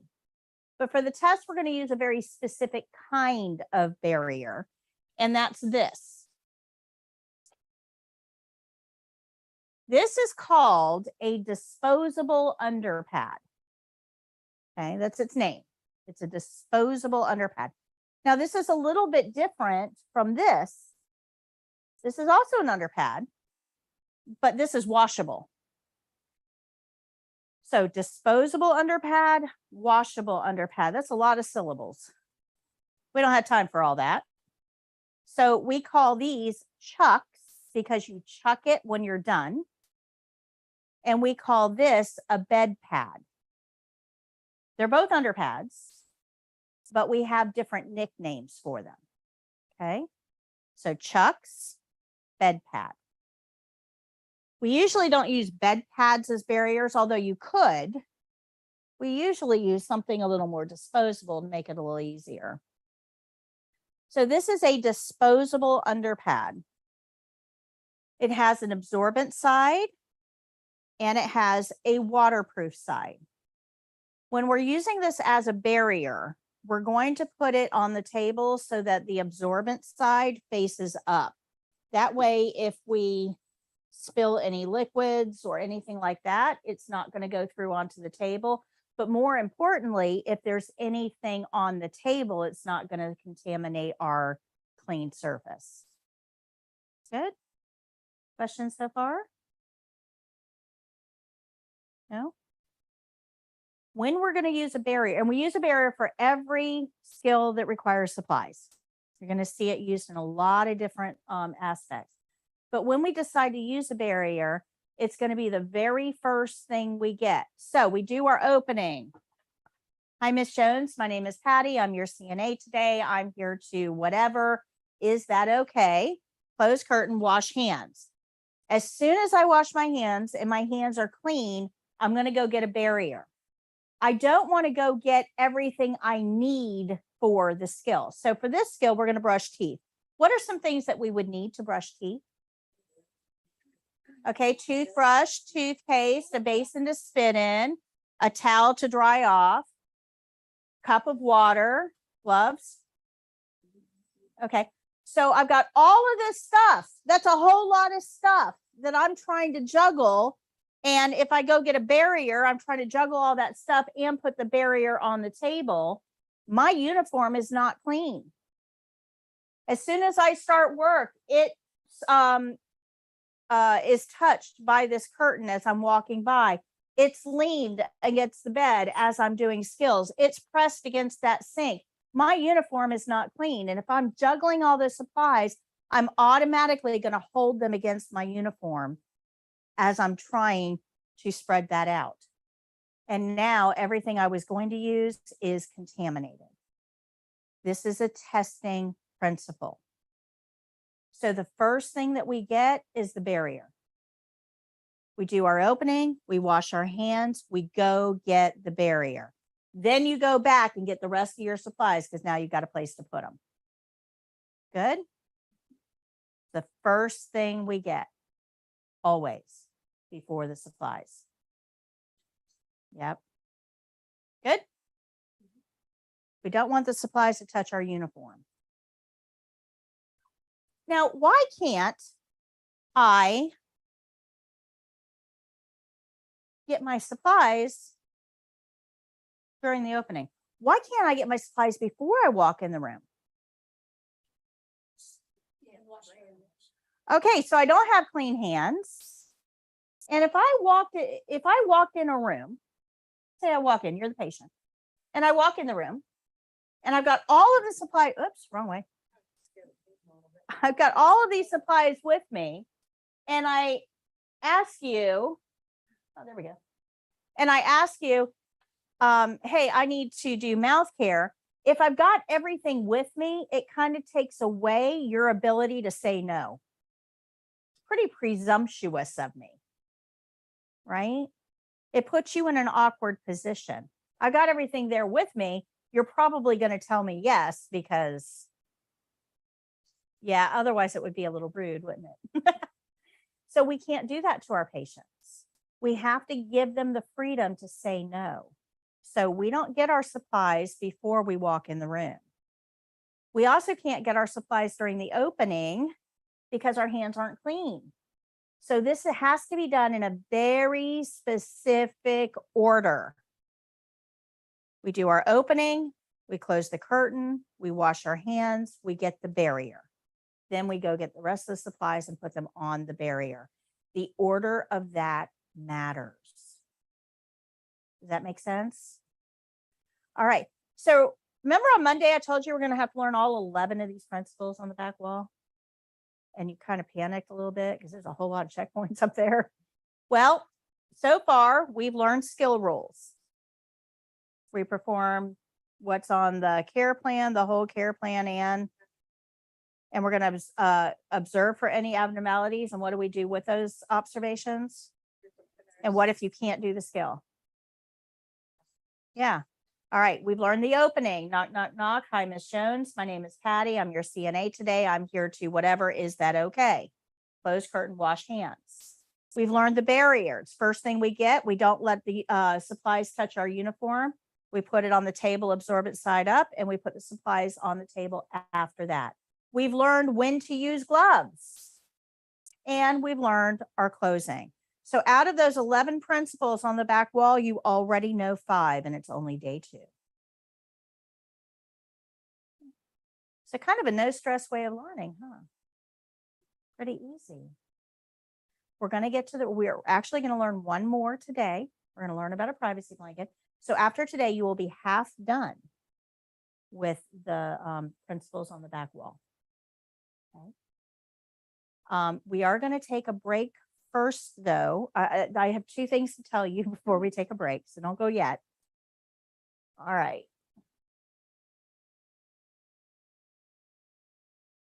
I forgot to give you this at the end of last class. So after every class, at the end of every class, you're going to get one of these. Those of you that are joining from YouTube world, this is in my course, courses.foryourcna.com. I put that in the link. The very first lesson is my live stream. So we are live in that lesson right now on the page. Below that live stream is this checklist. So you guys at home can download this and use it as well. For you guys, this is your review sheet. Everything that I said in class is on here. If you can answer these, you're in good shape. You learned what you needed to learn. You will get this at the end of every class. If you fill them out as we go through them and you keep them, this becomes an awesome study aid right before the test. It's quick, it's concise, and it'll get you ready for the test. And I've had students, I just started implementing this about 3 classes ago, making these sheets. And the students that have tested recently, they right before the test, like the morning of, they went through all of this and they're making perfect scores. So it works. So I'm going to pass this out and I'm going to talk to you about one more thing and then you can take your break. But don't fill this out while we're talking. That's why I give it to you at the end, but I forgot to give it to you at the end of last class. So this, the review sheet. So we're about to get into mouth care. And a question I get asked a lot is, am I going to have to brush everybody's teeth? I mean, it's kind of awkward, right? Like if I walked into your house tomorrow morning at 6 o'clock in the morning and woke you up and said, come on, it's time to get up and brush your teeth. Let's go. Come on, brush your teeth. I'm going to help you. Open up. Yeah, exactly. You're probably going to look at me like I have lost my mind. And I have, because you are physically capable of brushing your own teeth. Why in the world would somebody be brushing your teeth when you're an adult and you have the capability of doing it yourself? We wouldn't. It would be awkward. Weird, really weird. So you're not going to brush everybody's teeth. You're only going to brush the teeth of the people that need help brushing their teeth. Now, that help may be putting the toothpaste on the toothbrush. The help might be getting them to the bathroom to brush their teeth and to do their grooming. The help might be brushing their teeth. Everybody's going to need a slightly different level of care because everybody is individual. Good? Make sense? So how do we know whose teeth we're going to brush? The care plan. You starting to see how all of this goes together? You are not going to do all skills on all patients all the time. You're only going to do what the care plan tells you to. The nurse is the one that figures out who needs what help and how we're going to help them. And they're going to let us know in the care plan. Good? Now, I don't want you going in and brushing somebody's teeth if you don't know anything about them, because they may have an unrepaired cleft palate, and toothpaste is now getting up into their sinuses. Can you imagine how that would feel? Or maybe the patient has a swallowing difficulty, and when you put water in their mouth for them to swish, it goes down their throat and it chokes them. And now they've got aspiration pneumonia. We have to be really careful not to overstep our bounds. We don't know enough about the patients, their medical history, what's going on with them, what medications they're on. We don't have that information. We can only follow directions, because if you go off script, you're putting your patient at risk. That doesn't mean that you're not valuable. You're hugely valuable, but you're only valuable if you're doing what you're asked to do. Don't go above and beyond. Now, if you got a patient and you know their teeth need to be brushed, they haven't been brushed, what would you do with that information if it's not in the care plan? Absolutely. You find a nurse, you say, hey, nobody's brushing their teeth. It's not in the care plan. What do you want done? And let them direct you.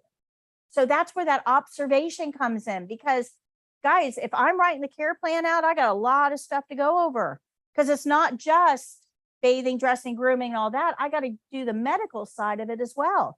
It's a lot of stuff to write in, a lot of plans to make, a lot of things to evaluate, a lot of connections to make. And if somebody comes up and interrupts me in the middle of it, I might lose my train of thought and forget to write in mouth care. I'm human. So we need to work as a team. If you notice something isn't being done and it's not on the care plan, bring it to the nurse's attention. Good? Questions?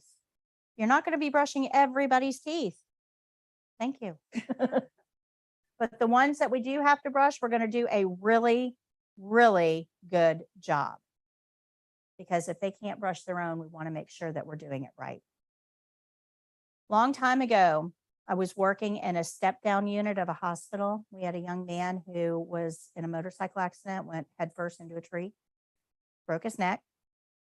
He was in the ICU for a very long time, was transferred to the step-down unit, and he wouldn't talk a whole lot. He was capable of talking, but he just kind of mumbled and wouldn't really open his mouth real well. And, I was doing my assessment on him.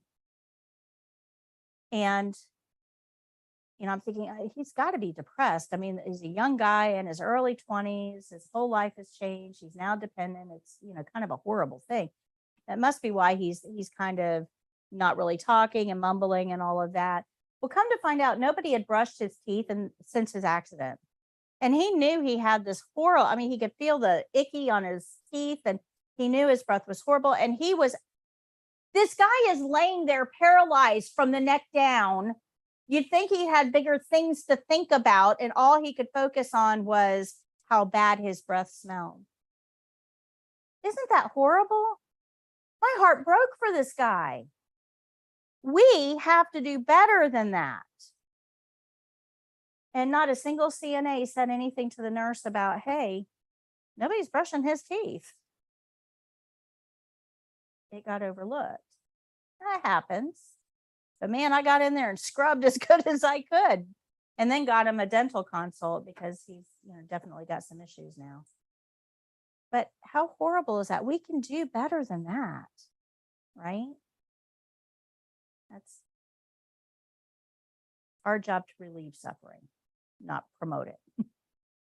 All right, let's go ahead and take your break. Come back at 11, and we're going to get into mouth care.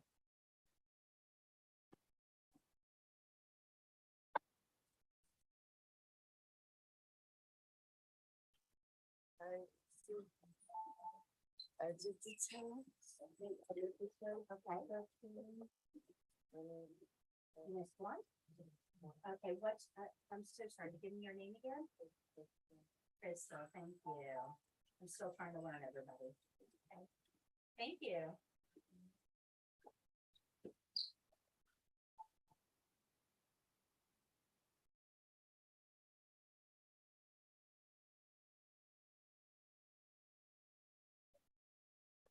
Do you want me to give you this now or after class?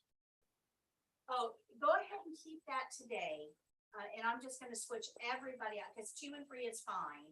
I'm gonna switch everybody out on Monday Okay. for, the new yellow books, because chapter 4 is different.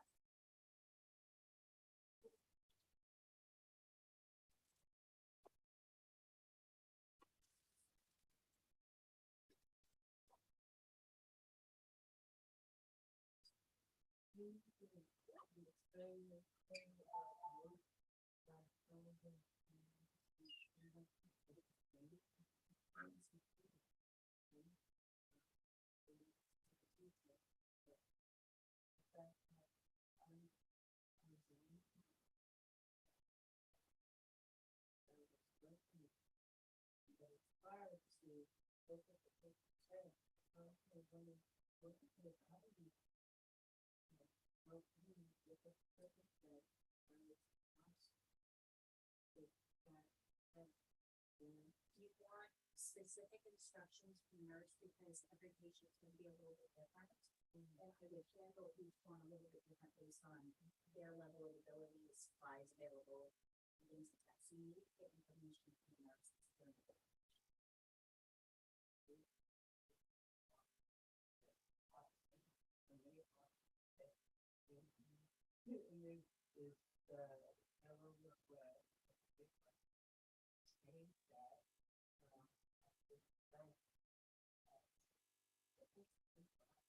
Yeah, there's a lot of different ways to approach that, but not in that particular patient supply that you have. It's difficult for me to give you direction.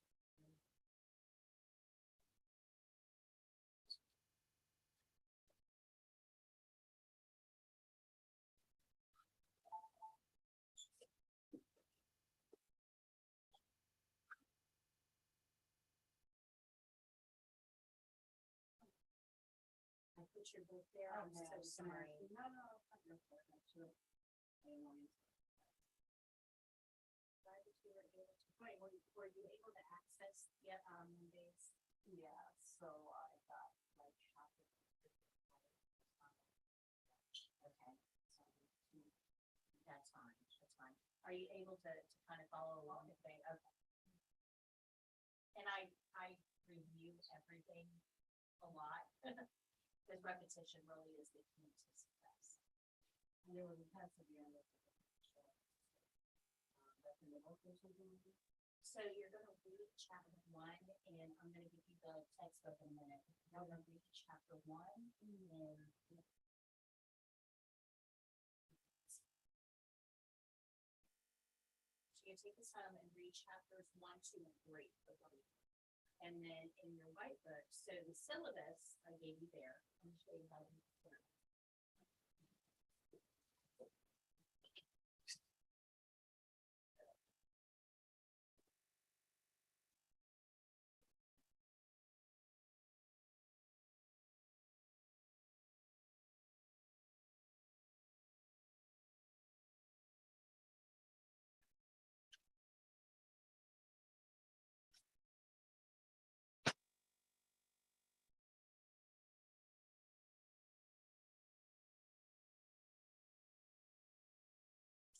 So on the syllabus, if you look in the first column, it's what we're gonna do in class, each class period.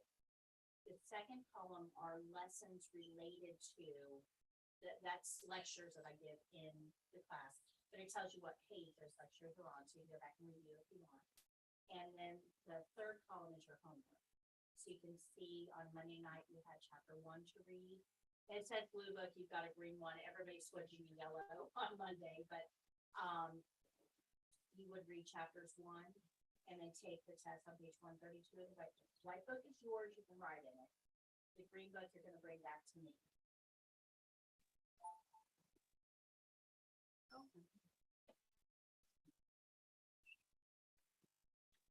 Hello.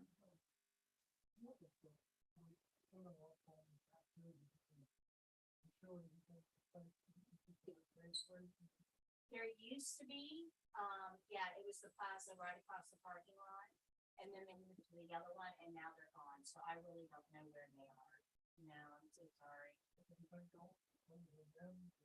There's one up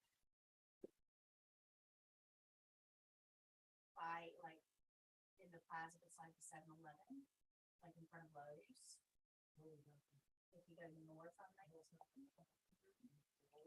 Yeah, so it'll be the second light you come to, not the one right out front, but 2 more lights up. You'll see the 7-Eleven there, and then there's a plaza beside the 7-Eleven, and I believe there's an express line there. You're welcome.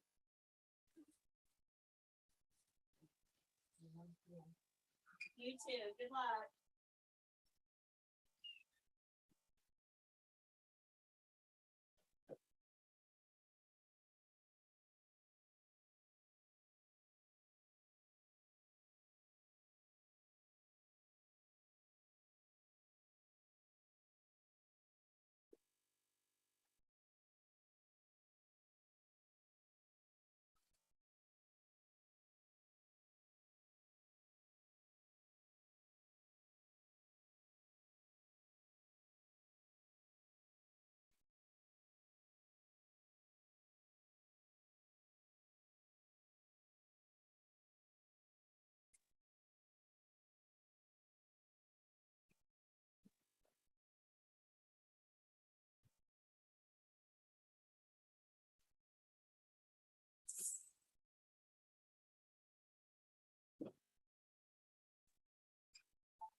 Is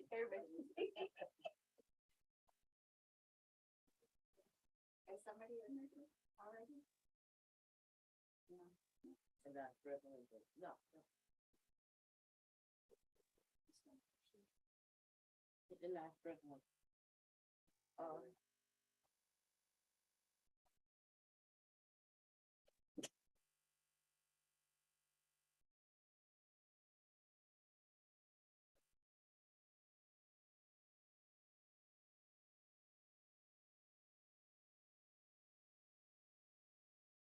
You thought that way too, to take your glove off that way?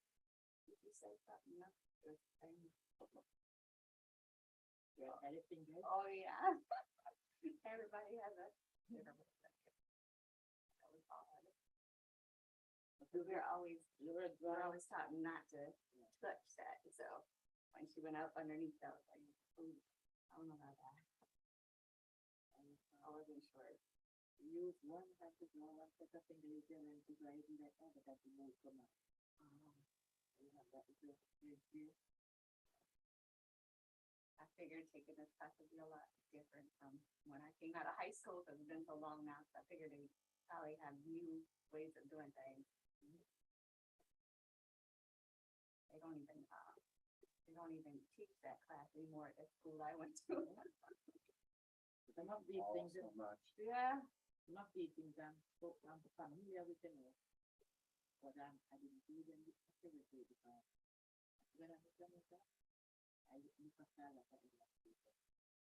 Then, but all these things I use them. Understand? Let's see them about, see them about, see that, everything. What is different? That I use, I use what is in the A medical setting. more it's not, it's so many different here. But I have tools. Like I go to the 17, I go to approach them, and what they like, and dislike. If you are feeding them porridge for 6 days, and when 7 days, somebody says, you know what, it don't go to Saturday. So what we do? And they will tell you, and you go to the sun. Exactly. Sometimes they say, well, you go to nursing school, after that, you're going to be school. Oh, God. That's nice.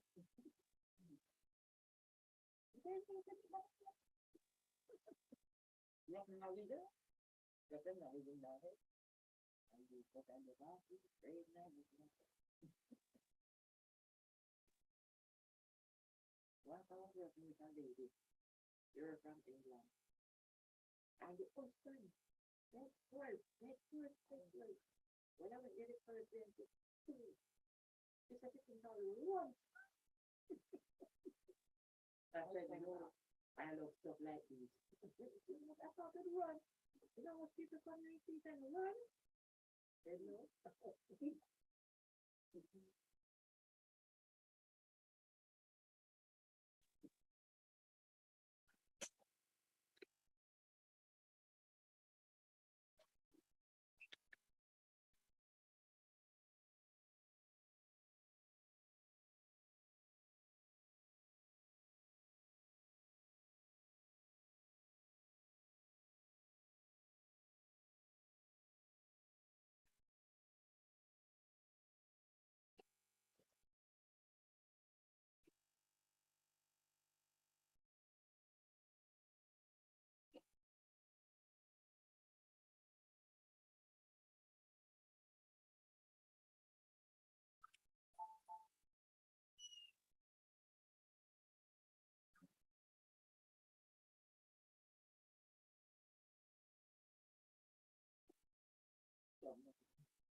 right, so any questions about what we've gone over so far?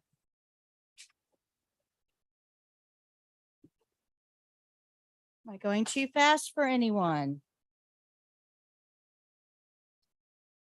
No? All right, so let's go to page 66.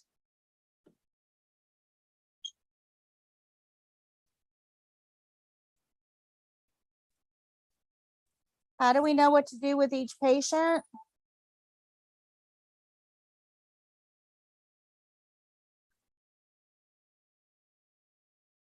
How do we know what to do with each patient? Care plan.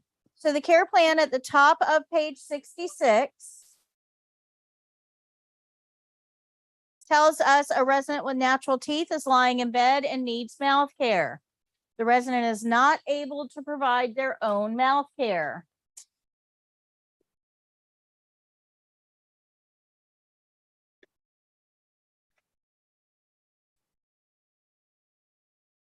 So this is the page that we're looking at here, page 66. This is the care plan from the state exam. So if you get mouth care, this is what your care plan is going to tell you. But I want you to pay attention to the fact that it says a resident is lying in bed. Is that a safe position? So what do we need to do? Raise the head of the bed. So they give you a lot of leeway on this as to when you do it.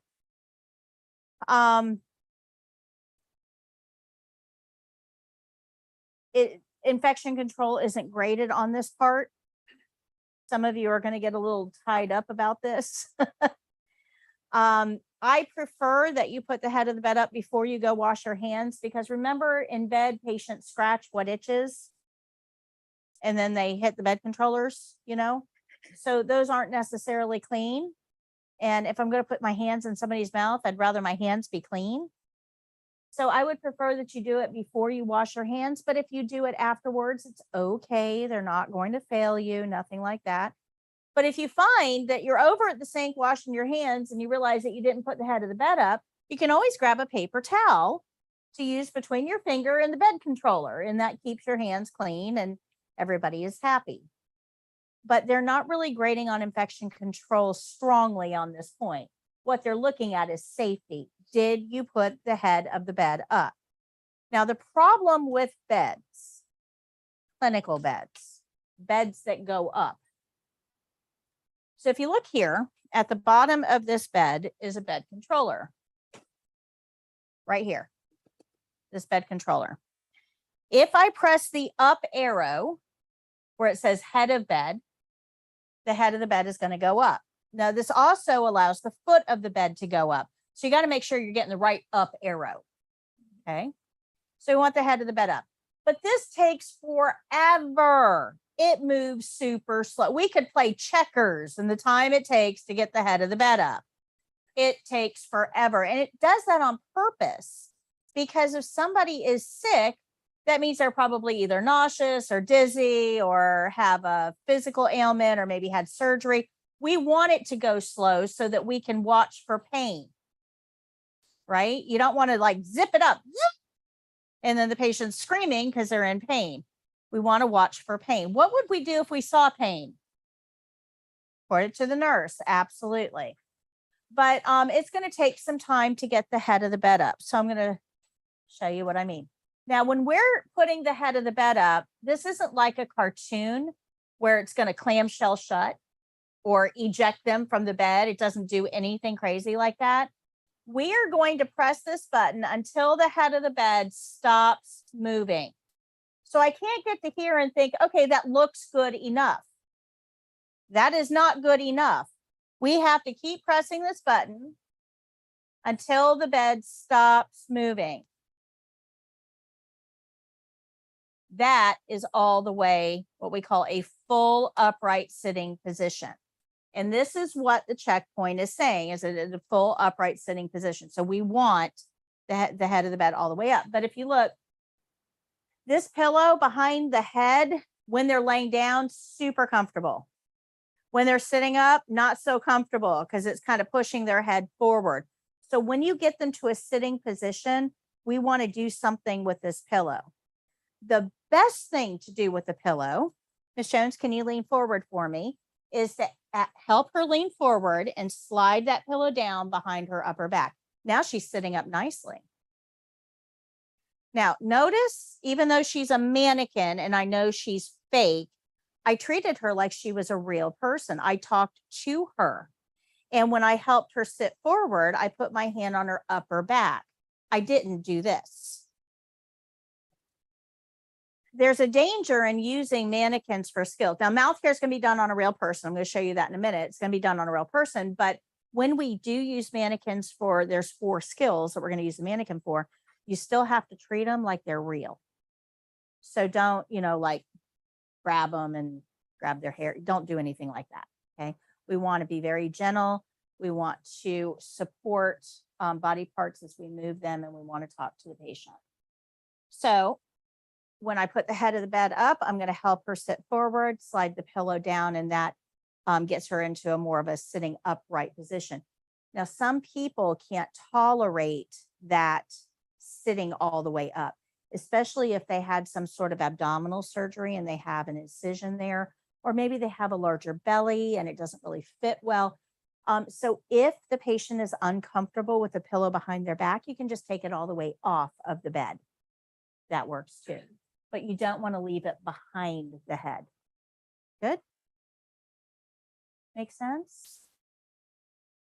And where would you put the pillow? Like if you were taking Bedside chair. Yeah. End of the bed.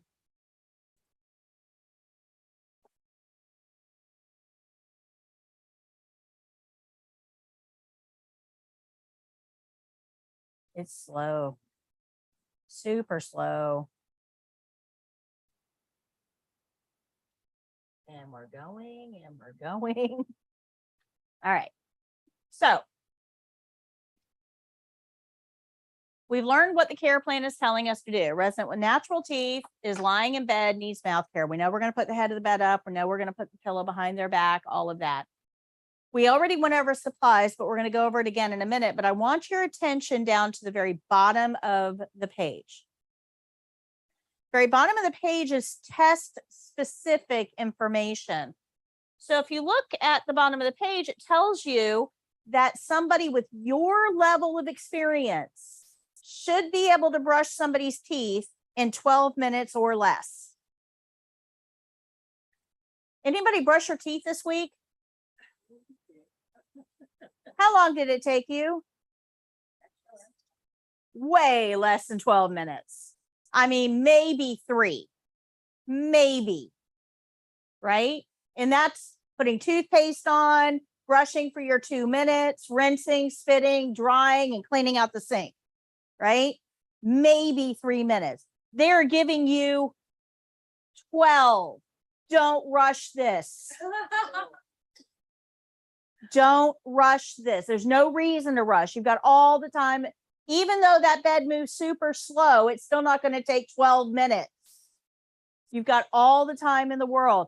And this is the most important thing I need to get it across to you when we're just starting to learn skills, because you're nervous. You're about to, demonstrate this skill in front of 2 RNs, and you just want to get it done, right? So you tend to go on super speed because you're afraid of running out of time. You just want it done. Don't do that. Take a breath, slow it down. You've got all the time in the world. Okay. Pay attention to the details. The details count here. This is going to tell you step by step how to perform that skill. And it literally tells you step by step, starting with read the care plan. Then it tells you to knock, identify patient, and introduce self. Explain procedure to resident, obtain consent. That sounds an awful lot like our opening. So if you notice, the opening is 1, 2, 3, and 4. Our barrier rules is step 5. So we haven't even gotten into mouth care. A quarter of the skill is the opening. Okay. Good. Make sense? Everybody with me? All right. So this is going to tell you exactly how, oops, sorry guys at home. There we go. All right, so this is going to tell you exactly how to perform this skill. If you take this book home, have a live human read you each one of these steps, and you do the step as it's read, you are guaranteed to perform the skill properly. Do that once or twice until you get familiar with it, and then have your live human at home just watch you do the skill and read along, make sure you're doing it right. Now you're able to grade your performance. If you do this, guys, you will be perfect on the state exam. I guarantee it. And in fact, they'll probably tell you, I know where you went to school. Our students are very distinctive. They know our students when they're tested. So we have step-by-step instructions, but once you've done it once or twice, you don't need this level of detail. Now you need kind of a Cliff Notes version. That's what this gray box is. It tells you the highlights. This is what you should be memorizing, because at the end of the skill, when you're thinking about it, trying to decide, do I need to make any corrections? This is what you should be thinking about, that gray box. Now, you can make your own flashcards, get some index cards, and write this out. You'll learn by writing. If you don't want to write them out, the flashcards that we have next door have all of those gray boxes. Also has, oops, where are they? Somewhere in here. Also has all of your supplies. And then it has all of the principles. Everything on that back wall. If you make your own flashcards or you get these and you can go through all of these, you will make 100% on the test. It's all right here. This is the test right here. That is the test. But you want to learn those gray boxes. Now let's go back up to the supplies. A lot of students ask, do I have to memorize the supplies? And the answer is yes. Because a care plan isn't going to tell you, or I'm not going to tell you, can you go brush Mr. McGillicuddy's teeth? And you're going to need to take with you toothpaste, toothbrush, basin, cup of water, set of gloves, and a towel. I'm not going to say that. I'm just going to say, hey, go brush Mr. McGillicuddy's teeth. You have to learn the supplies. But guys, make it make sense to you. You know what you need to brush teeth. I just asked you and you all told me. Make it make sense. Now in my online program, and all of you got the invitation for the online program. In the online program, I actually have a supply shelf and you get to pick the supplies that you need, and it's going to tell you if you're right or not. So it's a way of practicing learning the supplies in the lessons. Okay, so that's available for you. So everybody understand how this page works? How it can be used to help you learn the steps of the skill? Couple of things that are important for this particular skill. And I think that this slide went away. Yeah, that slide went away. Okay. All right. So let me do this.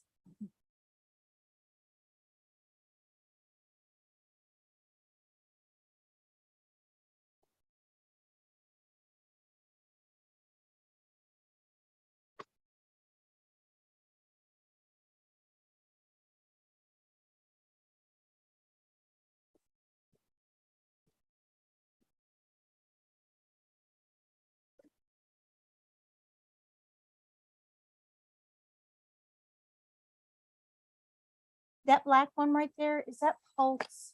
Can you look at that one and see if that's pulse? Yep. Okay. We'll need that a little bit later. Okay. So if you remember on Monday, we looked at, well, actually, we looked at the pulse one. You guys remember on Monday, we looked at this and we looked at the opening and the closing, and we looked at the checklist, and we saw that each one of these corresponded to a checklist. You guys remember that? You guys remember that? Okay, I have these for every single skill. So I want to look at the one right now for mouth care. And I usually have it up on the screen, but for some reason my file got corrupted. So we're going to go through this manually, the old-fashioned way.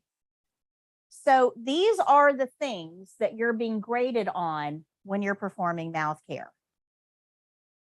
There's only 6 of them. So the majority of this skill is the opening and the closing. Only 6 things that you're being graded on here. So let's look at these 6 things. First, must be sitting fully upright. That's pretty important, isn't it? We want to protect the clothing. Why would that be? Why would we want to protect clothing? Yeah, they're going to get toothpaste all over everything. So, you know, it's a dignity issue. We want to protect that clothing. We want to brush all surfaces and the tongue. That's what they're grading us on. Doesn't say for 2 minutes. It doesn't say top first. It doesn't say, you know, floss. It just says brush all surfaces and tongue, right? It tells us to wet the toothbrush before applying toothpaste. So this is just like at the sink with hand washing. You have to wet your hands before you put the soap on so the soap spreads around. We want to wet the toothbrush so that the toothpaste is able to be distributed through the mouth. You want to allow the patient to rinse and spit. Well, yeah. We don't want them to have a mouthful of toothpaste all day.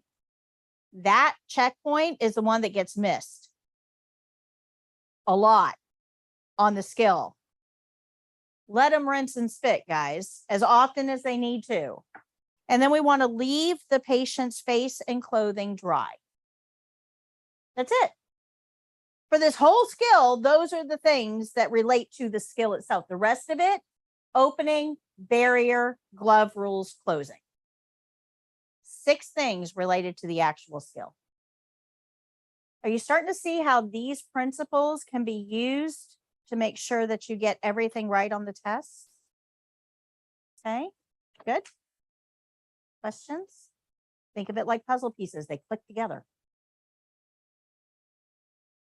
All right, I'm going to show you this video because it's got good close-ups, and I think that's important for mouth care. And I can't, you know, brushing your teeth in here, you're not going to get as good of a view close up. And I never get any volunteers for this one. All right, so let me pull up the video.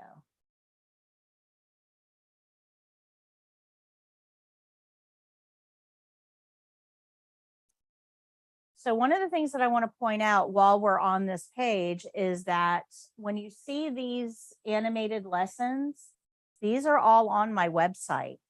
So if you're looking at this, we've already seen this one, the care plan and the CNA. We're actually going to talk about Basin cleaning in a minute.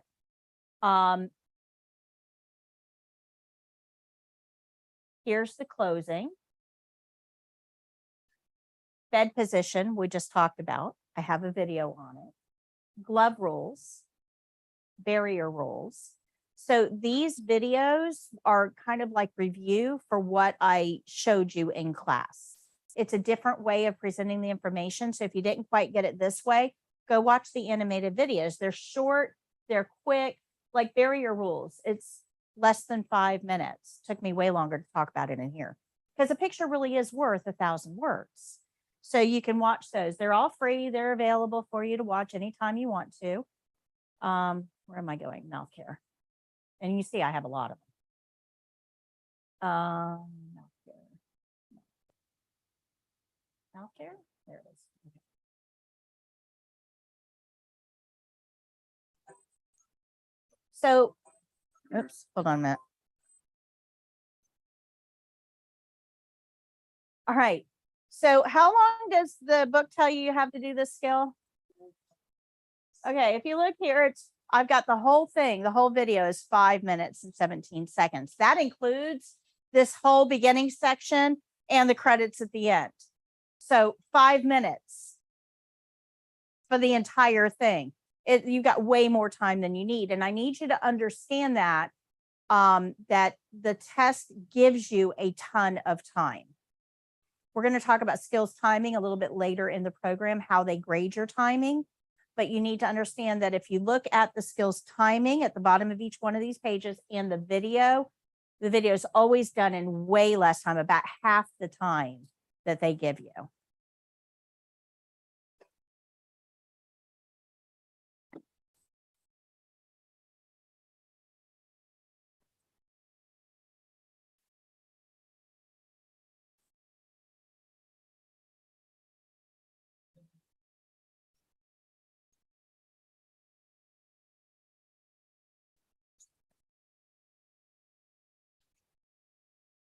Hello. Hi, Mr. Jones. My name is Patty. I'm your CNA today. How are you? Good. How are you? Wonderful. I need to do mouth care. Is that okay? Yes. Okay, I'm gonna put the head of your bed up. And then I'll close the curtain, wash my hands, and gather my supplies. Okay. We'll get you to a full upright sitting position for safety. And if I can get you to lean forward, please. There you go. Is that more comfortable? Yes. Fine. Okay, I'm going to close your curtain and wash my hands now. I'll gather my supplies. I'm going to start with a barrier, and we'll place that on your overbed table. I'm going to get a towel, a set of gloves, a basin, toothbrush and toothpaste, and a cup of water. We'll prepare the toothbrush first.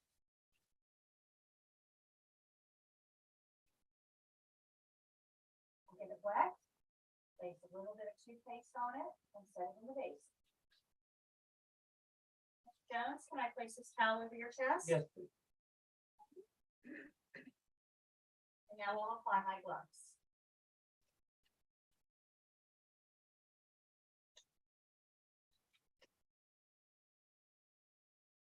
Okay, Mr. Jones, can you open wide for me? I'm gonna brush the back on the bottom.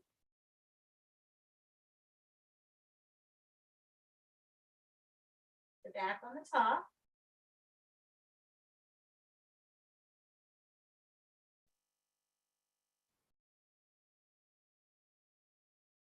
And can you bring your teeth together?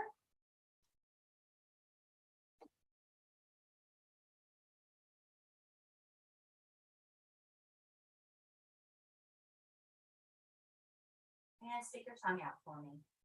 Thank you. Set that aside. Go ahead and take a sip. Rinse your mouth. Let me wipe that off for you. Another sip. Okay. Okay. Now I'm going to dispose of my cup, wrapper, and toothbrush. I'll be right back.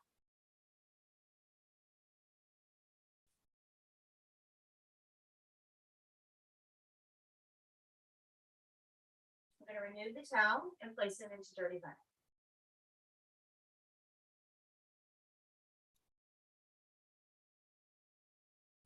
I'm going to go clean the basin, and I'll be right back.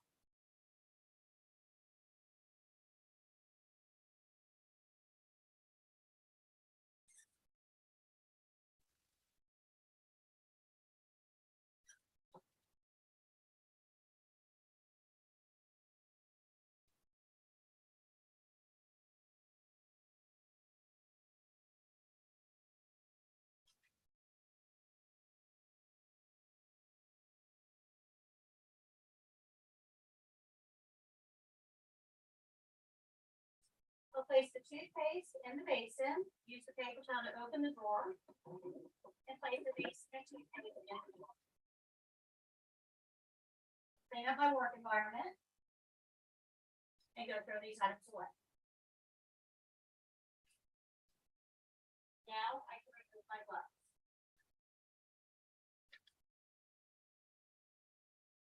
Okay, Mr. Jones, is there anything else I can get for you while I'm here? A magazine? Okay, your call light is right here. If you should have any needs, let me know. Can I adjust the head of the bed for you? Oh, this is good. Okay, I'm going to open the curtain and go wash my hands. After washing my hands, I'll think about my skill, make any corrections I need to make, and then tell the evaluator my skill is done.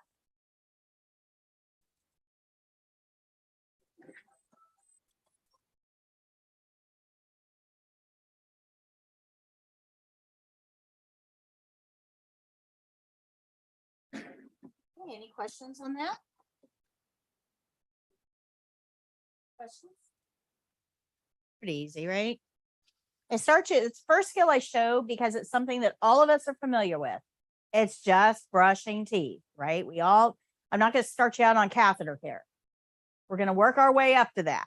but we're going to start with things that are somewhat familiar in our lives. Okay, good. Cold in here. This room only has 2 temperatures, like Sahara and Arctic.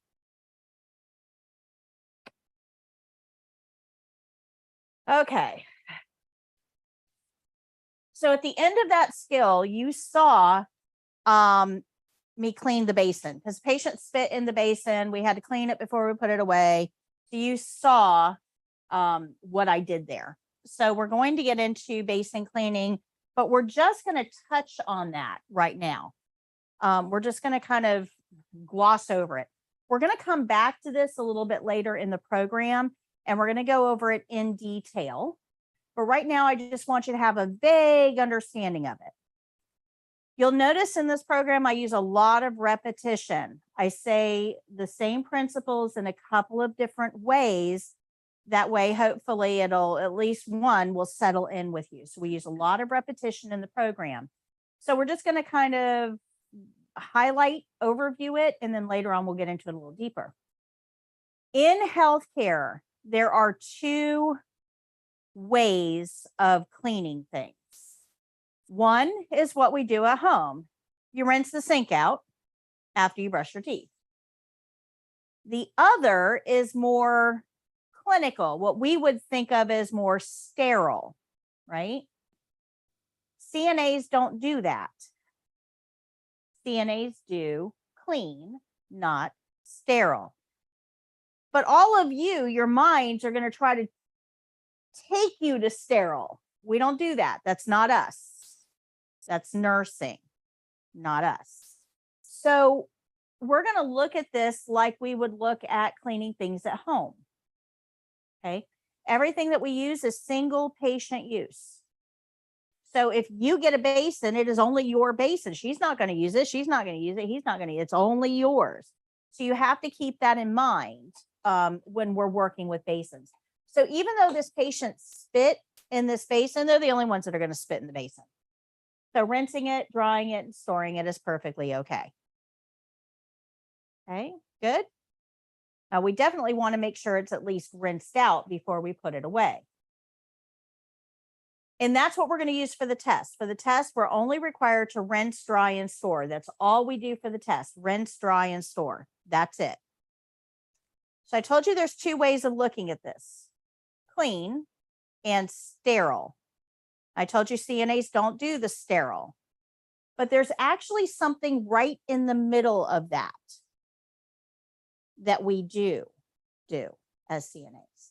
So most of what we do is clean, which rinse, dry, store. We don't do sterile, but right in the middle of that, we have what's called disinfected. Disinfected is not sterile. You need to understand that. Disinfected is not sterile. But disinfected takes that clean to an extra step. Good? Good. For the test, rinse, dry, store. That's all we do. But the process that's created allows for that disinfection step to be added in when it's needed. And that's why you saw me dump the basin, rinse it out, and then set it down. Because if I'm going to disinfect it, that's when I would spray it. You can't hold the basin with dirty gloves or dirty hands while you're spraying it. You have to set it down. And then we use a paper towel to pick it up, paper towel to dry the inside, one to dry the outside, and one to open the drawer. That never changes. So everything that you saw in that video, we dump the basin, we rinse it, we set it down, and then we use a paper towel to pick it up. All of that's going to be done. If you're going to disinfect something, we're going to add that step in when the basin is set in the sink. Okay, so the process stays exactly the same. We just add in spraying it when it's inside the sink. That's why the process is the way it is, because it allows that disinfection step to be added in without you having to change anything. Good. We're going to get into that a little bit later in the program. We're going to talk about disinfection a little bit more. But I need you to understand that it's actually pretty rare that you would be disinfecting anything. Almost everything is just going to be rinsed, dried, and stored. Okay. Please don't throw everything away for every use. We got that whole medical waste problem that we talked about earlier, but it really is a cost problem. Anybody ever been a patient at a hospital? You get a bill. You get a bill at the end. Now, even if you have insurance, you're still responsible for a certain amount of that bill. There's a copay and a deductible and all those big words that I still haven't figured out. Right? So can you imagine a bedpan goes for about $23 right now? So can you imagine every time you have to go to the bathroom, it costing you $23? That's insane. Don't throw a bedpan away. Clean it. Okay. Good. Makes sense. We've got to be a little bit smarter with our uses. I don't know why, but a lot of healthcare workers just think that, they can use whatever they want from the supply shelf, and they don't even think about the bill that's going to the patient.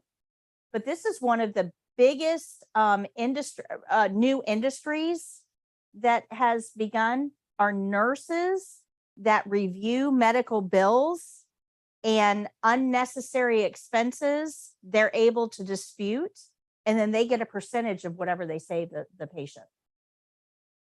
I mean, there's an actual industry for this now because we overspend all the time. So we got to be a little smarter about this. Good? Makes sense? Can we practice the skill during class? Okay, very good question. So the first 2 weeks, so this week and next week, we don't have a whole lot of time in class to practice. The final 2 weeks you do. So because right now I'm still trying to teach you the principles. So pretty much everything that we're learning in the first 2 weeks, you can practice at home. Starting on week 3, on Monday, we'll have about 45 minutes of practice. On Tuesday, we'll have about an hour. The following week, Monday, we'll have about an hour and a half. And Wednesday, Wednesday, when you graduate, you'll have about 2 hours. So you will have practice time built right into the program toward the end. Now, on the back of your ID badges, you'll see practice room. And you'll see it says Mondays and Wednesdays from 1:30 until 4. So while you're enrolled in class up until graduation, that means on class days, you can stay until 4 o'clock and practice.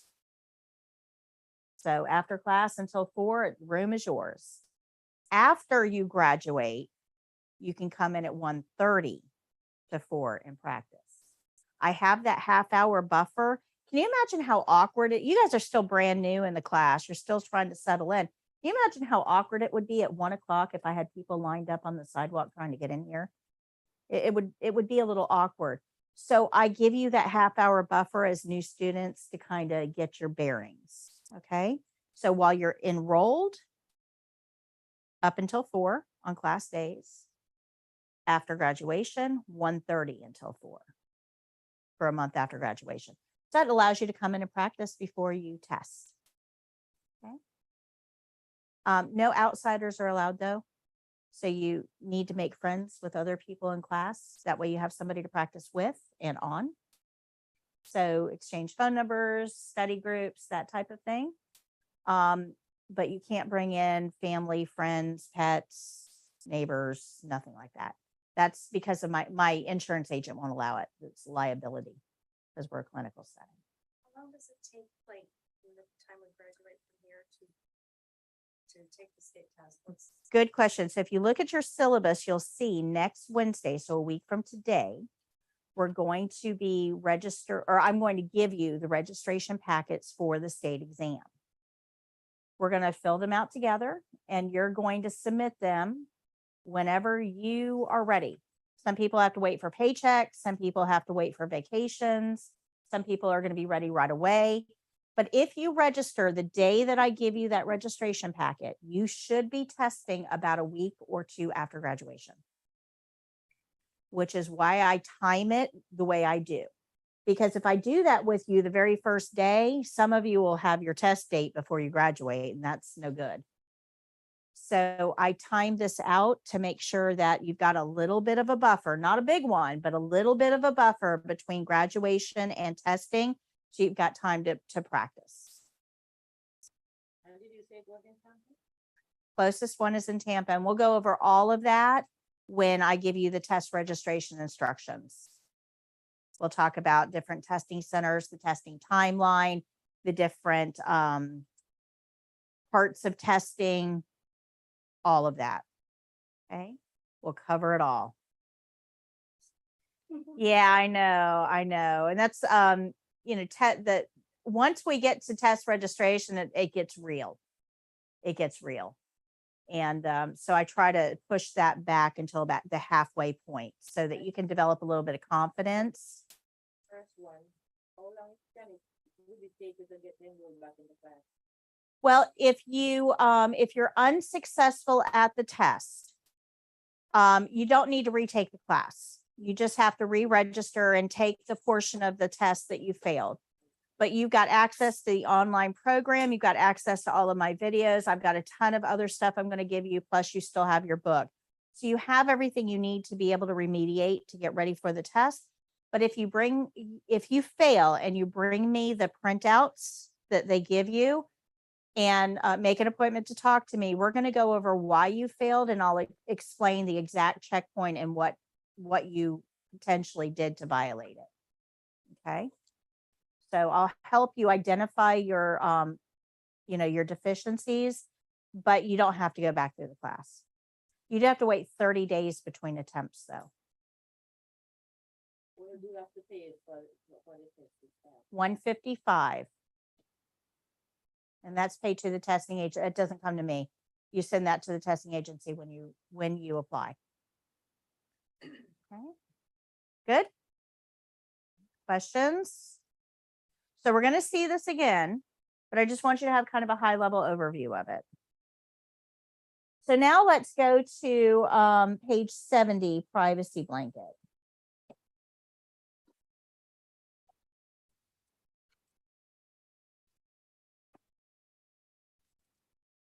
So just like mouth care, you guys brush your teeth, or you should have at least once in your life. You should be familiar with that skill, right? Dressing, you should be familiar with as well. So these two skills are things, this is why I start you out here, because it's things that shouldn't be too terribly foreign to you. Now, the next one we're going to get to, pulse, that one may be a little bit more foreign, but we're going to get our feet wet and kind of get started with skills with two that we know already in our day-to-day life. So in order to understand dressing a resident, we're going to talk a little bit about privacy blankets. Now, privacy is important. Privacy is important for a couple of reasons. Number one, dignity, patient dignity. But it also has to do with safety and security. Because remember that your patient is in a strange place surrounded by strange people, probably doesn't have a lot of family present because family members have to have other obligations. They're at home or at work or caring for other family members or whatever. So they may be alone in this setting. So they're in a strange place surrounded by strange people all alone. That's a scary thing, guys. That is seriously frightening. Now, when you close the curtain and you're inside that curtain with this patient, that's a security issue. Because yes, you're protecting them from everybody out here being able to see what they've got, but you are the stranger on the inside of the curtain with them. And if you are about to uncover or undress them, they're going to feel exceedingly exposed and probably pretty unsafe. Does that make sense? So we have to think about this from the patient's point of view. We tend to think about it from our point of view. I've got to get you dressed, and we go in there with our mind on the skill, but we've got to take a minute to back up and think about how this affects the patient, not us. So anytime the patient is uncovered or undressed, we're going to put a privacy blanket over them to add a layer of protection between us, the stranger in the room, and them. But there's another reason for this, and that's temperature. Most clinical settings are cold. I'm pretty comfortable up here because I'm fully dressed and I'm active. I'm standing up, I'm walking back and forth, I'm doing skills, I'm active. The temperature feels different for me than it does for you. Now, the patient has a totally different impression of the temperature because they're laying down and all they've got on is that hospital gown. That's it. They got one sheet on top of that. So what does temperature feel like in here to them? Cold. Now take that sheet away. What does it feel like? Oh my gosh. So they are uncomfortable on pretty much every level you can be uncomfortable. They're emotionally uncomfortable. Their security uncomfortable. Their temperature uncomfortable. They are just plain uncomfortable. We've got to do something to address that. So that's where the privacy blanket comes in. You are going to put a blanket on the patient anytime they're uncovered or undressed for any skill, even if you have the privacy curtain closed. Okay, that curtain just helps block them from everyone outside. Doesn't do anything for the people that are inside with them. So let me show you some things about the privacy blanket. So when we're working with privacy blankets,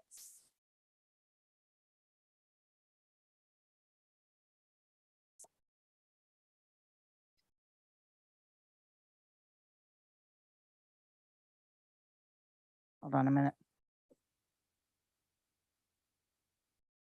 When we're working with privacy blankets, they're going to be folded up on the shelf.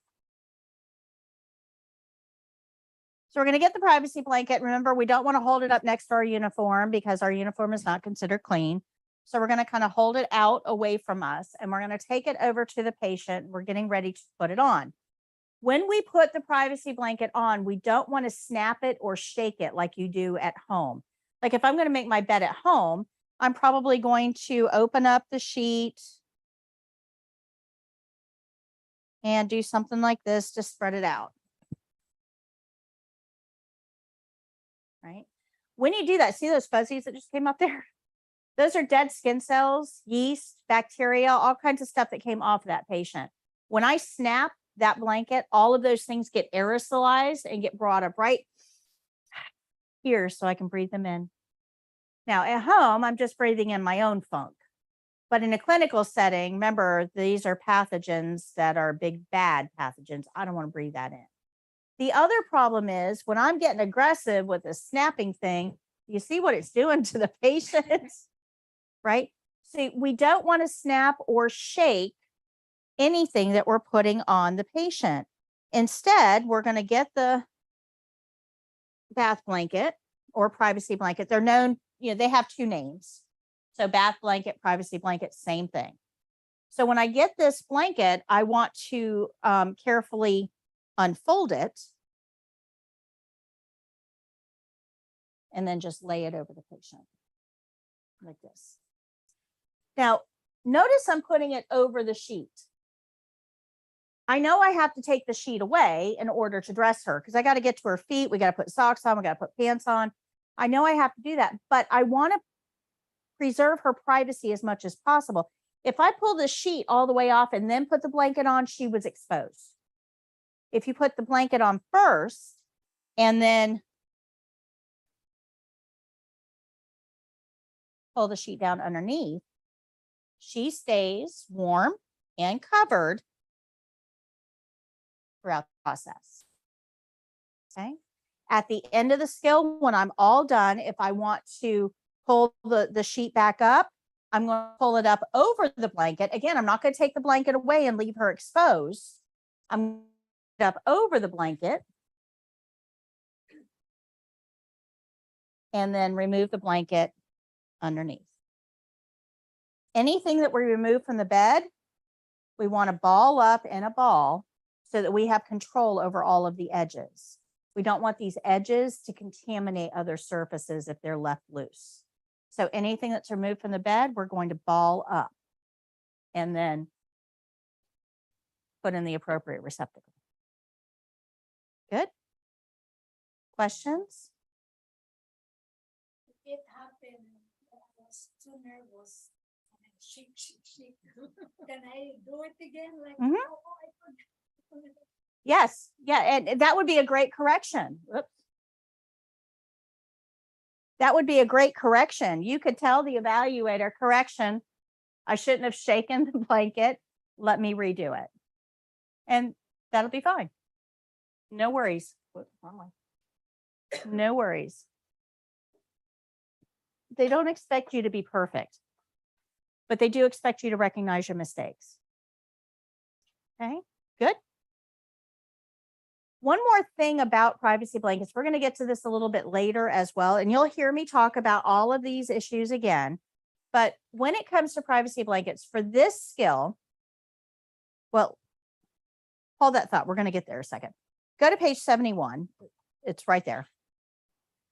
And let's look at the care plan at the top of the page. It says, dress the resident in a long sleeved button or snap front shirt, pants, and socks. The resident is laying in bed and has a weak right arm. The resident is not able to help with dressing, and after dressing, leave the resident in bed. So we're going to follow that care plan exactly as it's written, and we're going to get into that in just a minute. But if you look at the bottom of the page, you'll see that they're giving somebody with your level of experience 14 minutes to do this skill. Way more time than you need. But the very next thing says it's going to be done on a mannequin. You see that? So we're going to dress the mannequin just like her. We're going to dress the mannequin. So we're going to treat her like a real person. But this mannequin is holding on to all of her own body fluids like a champ. She's not leaking a thing. She has no open sores or wounds or rashes.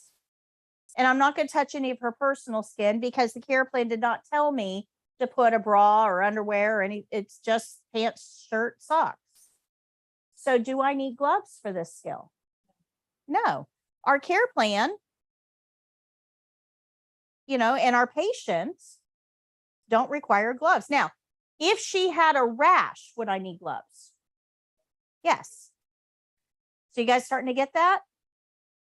So this skill is going to be done on a mannequin and gloves are not required. If you want to wear gloves, you can, but they're going to grade you on infection control and they're going to grade you on removing your gloves correctly. So you've just added 2 checkpoints that don't need to be there if you wear gloves, but you can if you want.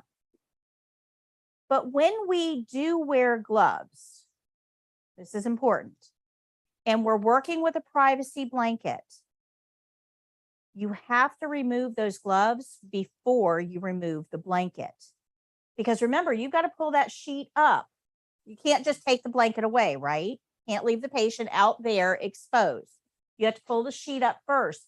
That sheet is going to go right up next to her face. And if you touch that sheet with soiled gloves, those pathogens are right near her face, and we have lots of holes on our face. So if you're wearing gloves, you cannot take the blanket away until the gloves are off. You guys got that? Got it? That's a principle here, which is why we have remove it into skill after removing gloves if you use them. You cannot take the blanket off with your gloves on because you have to pull that sheet up, and now those dirty gloves have contaminated the sheet right up next to her face. Good. And we're going to talk about that again later on. This isn't the only time you'll hear that. All right, so let's get into this care plan because I went over it quickly, but this deserves a whole lot more time. Our care plan here tells us to dress the resident in a long sleeve stock. Anybody been outside today? It's warm out there. I mean, it's going to be close to 90 degrees and we're in February. It's warm. Are long sleeves appropriate? What do you guys think?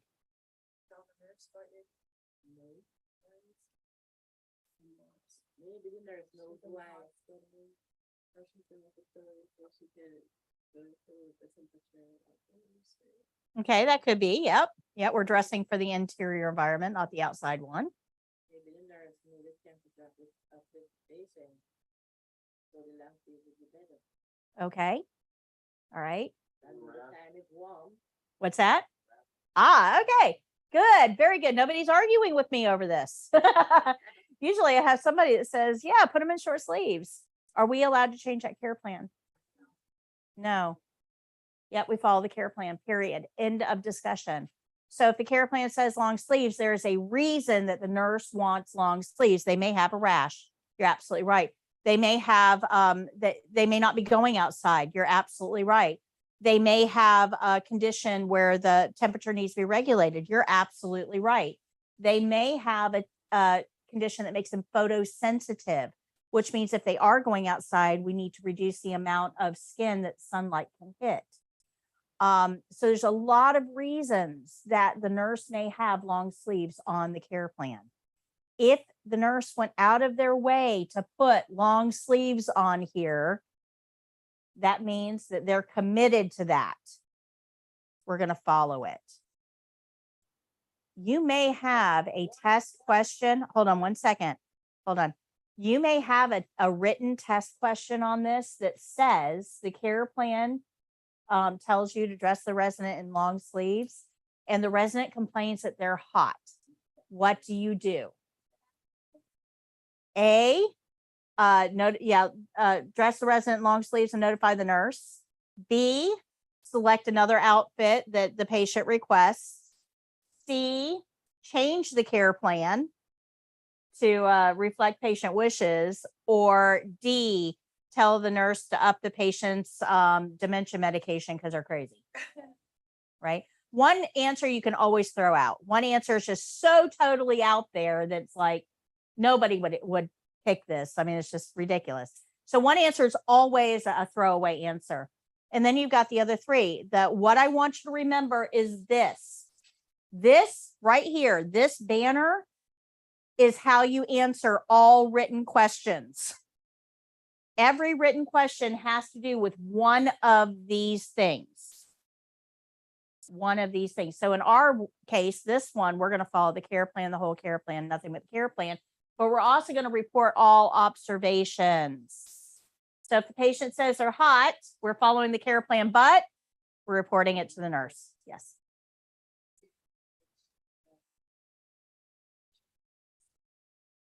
Oh, yeah. Yeah, absolutely. Make sure they're covered, obviously. But yeah, just go get the nurse. Yeah. I'm trying to dress Tommy. He says no, he doesn't want that on. You know, you've got long sleeves on the care plan. He's refusing. What do you want me to do? Because chances are it's an education problem. So the nurse needs to go in there and explain to the patient why we need long sleeves. It's not we don't educate. CNAs are not the educators. That's the nurse's job. The nurse needs to know there's a job there to do. So it's really usually just as simple as providing a little bit of education for the patient. And it may be, hey, George, you're on a medication that you can't be exposed to sunlight. And we have an outdoor activity today. So I'm trying to keep you from developing a rash or having an issue. Let me tell you a story about this. This is hilarious. So you know how when you go get medications from the pharmacy, they have these little stickers on them that give you like specific information. Well, a million years ago, I was 18 years old and I had an infection and I was getting ready to go to the beach, went to the doctor, got on antibiotics for the infection. And there's this little sticker on there. It says avoid direct sunlight. Well, I don't pay it. I'm 18 years old. I'm not going to pay attention to stuff like that. So I had a weekend at Daytona planned. So I get the medication. I start taking it. I head over to Daytona. This is when I could fit into a bikini. I'll lay out in the sun in a bikini for days. And one day, at the end of that day, it was my best friend and I, we go into the hotel, and now that we're out of bright sunlight, we can actually see. She looks at me, she goes, oh. I went, what? She says, you're a Smurf. Smurf? I had turned purple. So what happened? The reason that little sticker was there, now I didn't know. I was 18 years old, right? The reason that sticker was there is because on this particular medication, excessive sunlight can cause your capillaries to burst. So all of the capillaries under my skin burst, and I was like a walking blueberry. It was like this purple color. It was awful, but it hurt. It hurt. It actually affected my nerve endings as well. And now when I get a sunburn, if I'm out in the sun too long and I get a sunburn, I get these little zaps. It's like an electric zap until the sunburn goes away. And it's all because I had overexposure to sun on that particular medication. So, you know, those little stickers, I actually pay attention to those now. I think they mean something. But, you know, had somebody told me years ago, hey, this medication will cause you to have a serious side effect, wear long sleeves in the sun, that would have been helpful information. And it would have taken a little more seriously than a sticker on a bottle. So the nurses know this kind of stuff. This is why they go to school. So they can go in and tell Henry, hey, Henry, I know you don't want long sleeves on, you're hot, but we don't want you to turn into a blueberry. And the medication you're on can cause these side effects. So just for a couple days, let's keep your skin covered. And Henry is probably going to say, oh, okay, I got it. Thanks. So it's all about education. So we're just going to let the nurse know. Okay. So good. Oh man, that was awful. It was awful. I can't take that medication anymore either. Yeah, it was awful. So yeah, stickers, not just for decorating 12-year-old rooms. All right. So dress the resident in a long sleeve. We got that part. Button or snap front shirt. Let's stop there. When we have a patient that has a weak arm, we tell the patient or the family, go buy things that fasten up the front, button or snap front shirts. Because most of us are used to wearing pullovers. Like everybody in here is wearing a shirt that you pulled over your head, but that means that both your arms have to be able to extend to get them through the armholes. That's hard to do if you've got a shoulder or an arm that has limited mobility. So what we do is we tell the families or the patients, go get things that fasten up the front. And then instead of dressing top to bottom, we dress side to side. And we're going to do it in a very specific order. It's called USA first. USA stands for undress strong arm first. USA first. Now, the reason that we do this, okay, let's say that my right arm, this arm right here, is weak or affected. Maybe I had a stroke. Maybe my dog just pulled on me a little too hard and I tore my rotator cuff, or whatever the reason, this arm is not working effectively. This arm is just fine. I can move this arm any way I want to. Well, if you undress the strong arm first, that means that this arm can pull out of the sleeve and work any way it needs to get out of the garment. And now the garment just slides right off that arm that doesn't want to move real well. Then we're going to dress the weak arm first. And that way the new garment just slides right up that arm that doesn't want to move real well. And the other arm is going to do all the work. So we're going to undress the strong arm first and dress the weak arm first. But that only works if we're dressing side to side. If we're dressing top to bottom, that goes out the window. So that's why front fastening clothing is preferred for patients that have limited mobility on one side or the other. Good? Questions? Now you may have a written test question that says, your patient has limited mobility in their right arm. What is the appropriate dressing order for this patient? Now, notice it said dressing order, not undressing, right? So you got to pay attention to those words. Yep. dress the strong arm first, dress the weak arm first. It doesn't matter. Or leave the patient in a gown. Right. So you need to know this order. Undress strong arm first, dress weak arm first. Good. And our care plan tells us long sleeve button or snap front shirt. So we know that's going to be important. And then it says pants and socks. We don't care. We don't care. Pants and socks. You want to, however you want to do it. No accommodation necessary, pants and socks. Now, it doesn't matter whether you dress the top first or the bottom first. If you want to start at the top and work your way down, go for it. If you want to start at the feet and work your way up, no problem. If you want to start with the pants, knock yourself out. Nobody cares. But I'm going to tell you that there's a way to speed this up a little bit. If you put the socks on first and then the pants on first while they're still laying down, because you got to get those pants up over the hips when they're laying down. So they've got to be flat. And then you put the head of the bed up to put the shirt on. It cuts down on your time. Because if you dress the shirt first, you get them sitting up, put the shirt on so that they can lean forward and work with you. Then you have to put the head of the bed back down to get to the pants. And it's just, remember how long that bed took, right? So if you spend just an extra 1 minute with every one of your patients, if you've got 12 patients, an extra 1 minute, guys, over the course of a 12-hour shift, 1 minute is nothing, right? But that's your break. You need your break. So learning how to work efficiently actually becomes pretty important in healthcare. Okay. Did you say that you enjoyed the week first?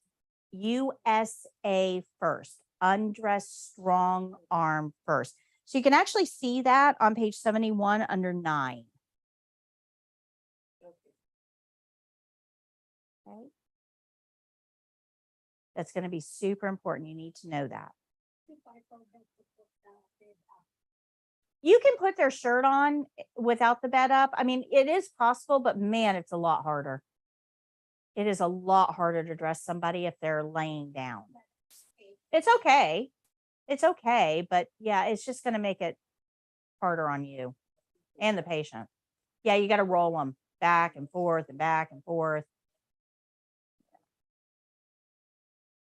It's easier if you're sitting up. You'll see when I show you, you'll see. All right, it goes on to say the resident is lying in bed and has a weak right arm. Pay attention to which arm the care plan tells you is weak. It may not be the right one. You know, I mean, for the test, they have, you know, several care plans with different options. So pay attention. And it says the resident is not able to help with dressing, and after dressing, leave the resident in bed for whatever reason. Usually if somebody's staying in bed, we're just going to put a gown on them. We don't get somebody fully dressed if they're staying in bed. So chances are this person's going to get up and go to a dining room or an activity later, just not right now. You don't have to put a sheet over somebody that is fully dressed. They're fully dressed. So it's going to be up to them. What do you want? You don't have to put the head of the bed back down. A flat bed is not required. They can sit up, they can watch TV, work on a crossword, eat a snack, whatever. So at the end of the skill, the head of the bed is going to be comfort. What do you want? You saw that with mouth care. I asked him at the end of the skill, would you like the head of the bed lowered? And he said, no, I'm fine. So beginning of the skill or during the skill, we're going to put the head of the bed just to make it easier on us to dress them. At the end of the skill, we'll ask, you want to be up or down? Now, you do want to ask the patient what they want to wear. Patients have the right to choose their own clothing. It's part of our identity. So we tend to dress how we feel, right? So I might be feeling springy today and choose a yellow shirt. I might be feeling depressed today and choose a gray one, like Eeyore. We get to dress. Our clothing is an outward expression of our inward emotions. So you want to ask the patient, what do you want to wear today? And if whatever they choose, they can wear, but the problem here is that you are judged by the way your patient looks. You're judged. If I walk into a facility and all the patients are in mismatched clothes and their hair is kind of all mussed up and, you know, their socks don't match, I know that the CNAs in this facility don't care.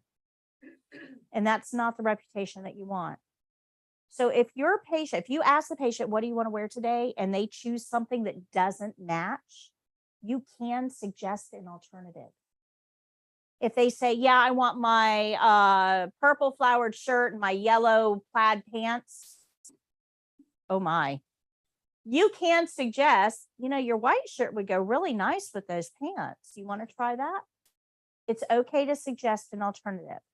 But if they say, no, I want my purple flowered shirt, no problem. Let me get that for you. Okay. So you can suggest an alternative, but we're always going to honor their wishes. And that's just because you are judged by the way your patients look. Rightfully so. Okay. And that's covered under page 69. 69 also talks about USA First.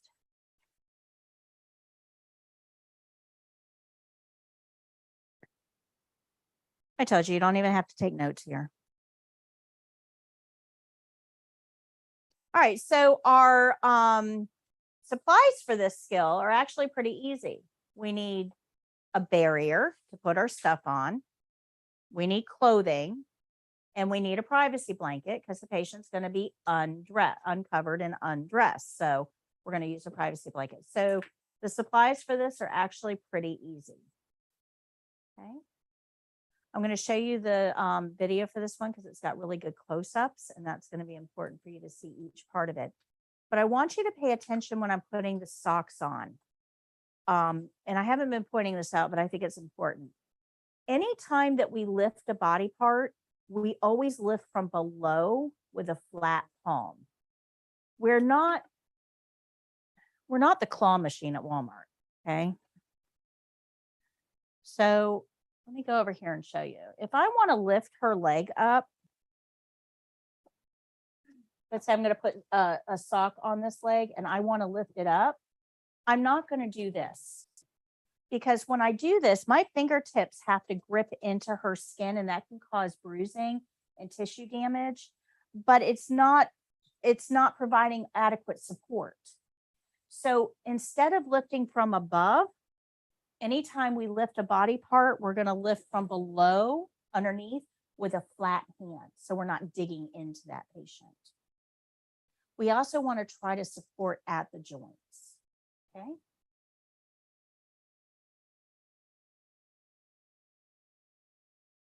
Good. All right. So let's go through this real quick. Okay, so for this skill, we have a lot of principles we're working with. We have the opening. We have a barrier. We evaluate if we need gloves. We have privacy blanket, and we have the closing. So we have a lot of principles going on. And we actually have quite a few checkpoints that they're grading us on too. So this one has 9 checkpoints that they're grading us on specific to dressing. So let's look at those. Number 1, we're going to ask about clothing preference because the patients have the right to choose their own clothing. We want to get the clothing before undressing the patient. Why would that be important? Why would we want to get the clothing before we undress the patient? Okay, so we're prepared, but it reduces the amount of time that they're undressed. Right? Imagine how awkward it would be if I stripped this patient and then just left. Right? I'm going to go get your clothes and I'll probably get, distracted. So it reduces the amount of time the patient is undressed. So that's kind of an important checkpoint, I think. We're going to lift from below. We talked about that. We're going to support the joints. We talked about that. We're going to undress strong arm first and dress weak arm first. We've already talked about that.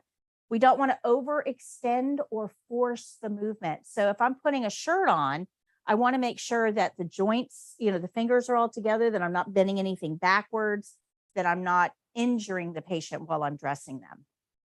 We want to adjust the clothing, make sure it's all neat, the buttons are fastened right. We want to put dirty items in the hamper, and we want the call light in the stronger hand at the end of the skill. Why would that be important? Right. Yeah. If it's a weaker arm, they may not be able to engage that call light. So for this skill, we have to look at that weak arm, the weak right arm in this case. We want to make sure that we're putting the call light in the left hand at the end of the skill, the stronger arm. That's what we're being graded on for this skill. So really, it's not much. It's really not much. Good. Questions? Am I going too fast for anyone? Am I going too slow? I don't want you guys to get bored on me.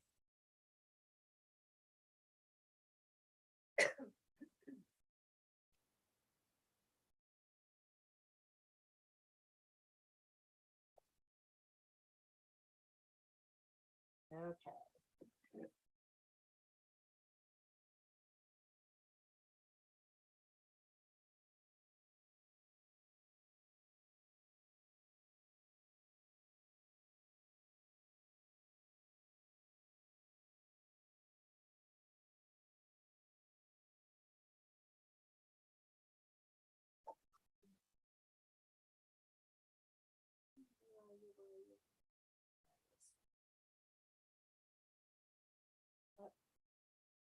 Okay, notice if you look in the book, it tells us that we have 14 minutes to do this skill, or somebody with your level of experience should be able to do it within 14 minutes. If you look at the time for this, including the whole introduction and the credits, I get it done in 7. And I'm not speeding through it.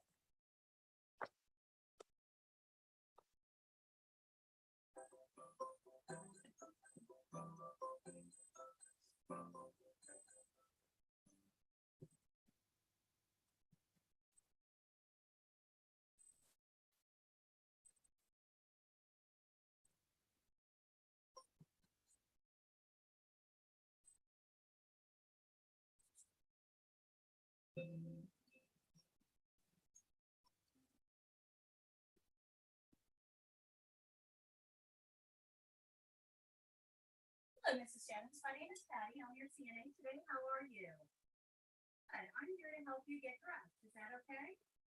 Okay, I'm going to close your curtain. Let me go wash my hands, get my supplies, and I'll be right back. The first thing that I'll get is a barrier to put on my table to make sure that my supplies remain clean.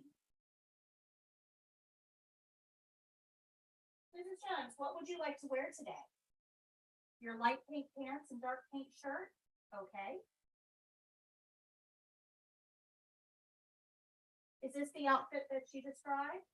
Wonderful. I'll get a privacy blanket as well. Okay, Mrs. Jones, I'm going to throw the privacy blanket out over you. This will keep you warm and help protect your privacy as you do this skill. I'm going to carefully unfold the blanket. Be careful not to snap or shake it as I lay it out over you.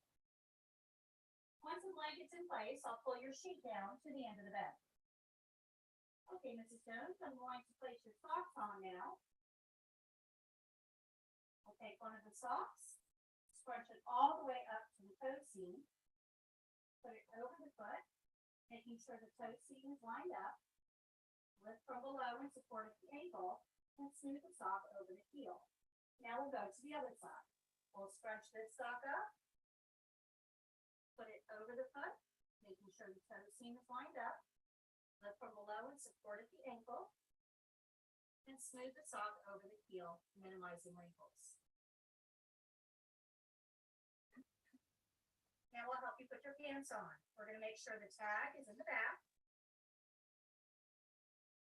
I'm going to insert one of my arms into the legs of the pants and scrunch it up so I have control over all the material. We'll then place it over your foot, lift from below, and smooth it over your heel. We're going to repeat on this side. I'm going to put my hand inside to scrunch up the leg of the pants and then place it over your foot. Lifting from below and supporting at the heel while we finish putting on your pants. Okay, Mrs. Jones.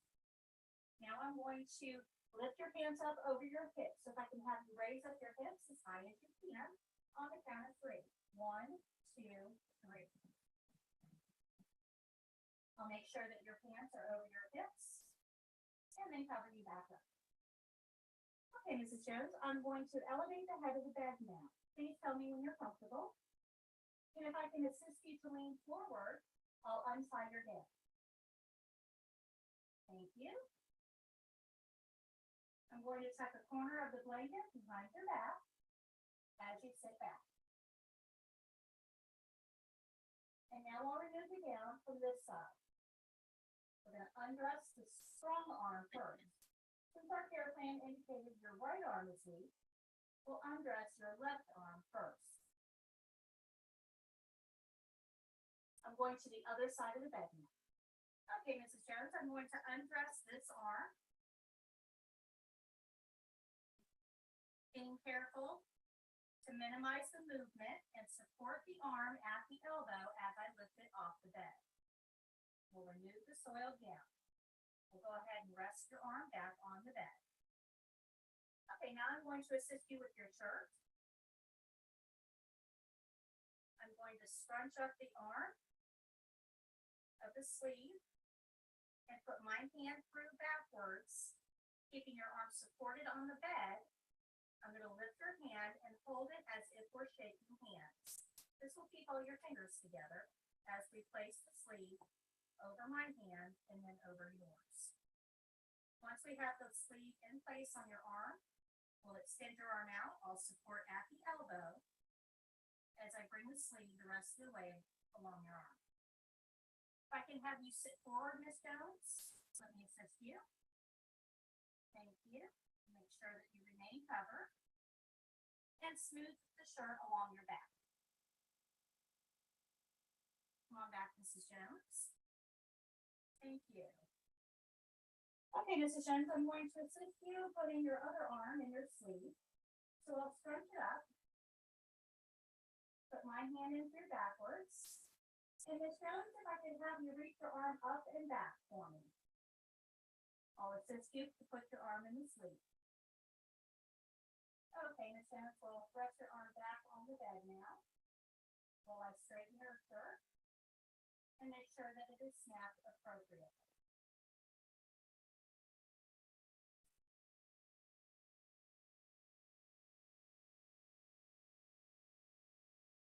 Okay, let me just adjust your clothing to make sure it's neat. Can I have you lean forward for me, please? Thank you. And I'll make sure that this blanket can be removed. Okay, Ms. Jones, I'm just going to gather up your privacy blanket and place it in soiled linen along with your gown. I'll be right back. Okay, Mrs. Jones, I'm just going to adjust the clothing for neatness of appearance to make sure that it's fastened appropriately and that you look good. Very nice. Okay, you have your call light here if you should need anything. Can I get a magazine for you? Okay, I'm just going to throw your barrier away. And open your privacy curtain. Now we'll go wash my hands. After washing my hands, I'll think about the steps to my skill, make any corrections, and then tell the evaluator my skill is done. The call light really should be either in her hand or right beside it. It's not really up there at the top of the bed, really isn't close enough.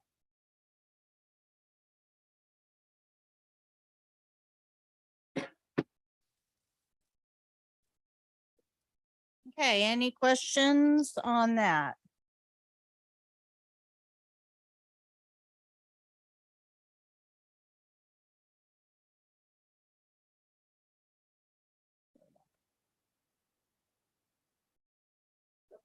The shirt that's see-through that doesn't have buttons at the front.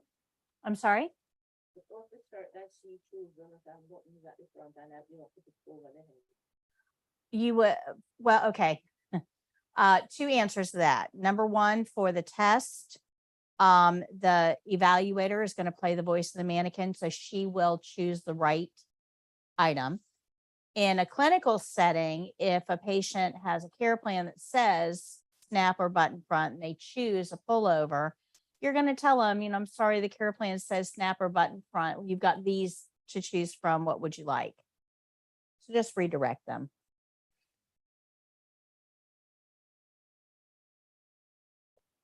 All right, questions? Let's move on to page 35.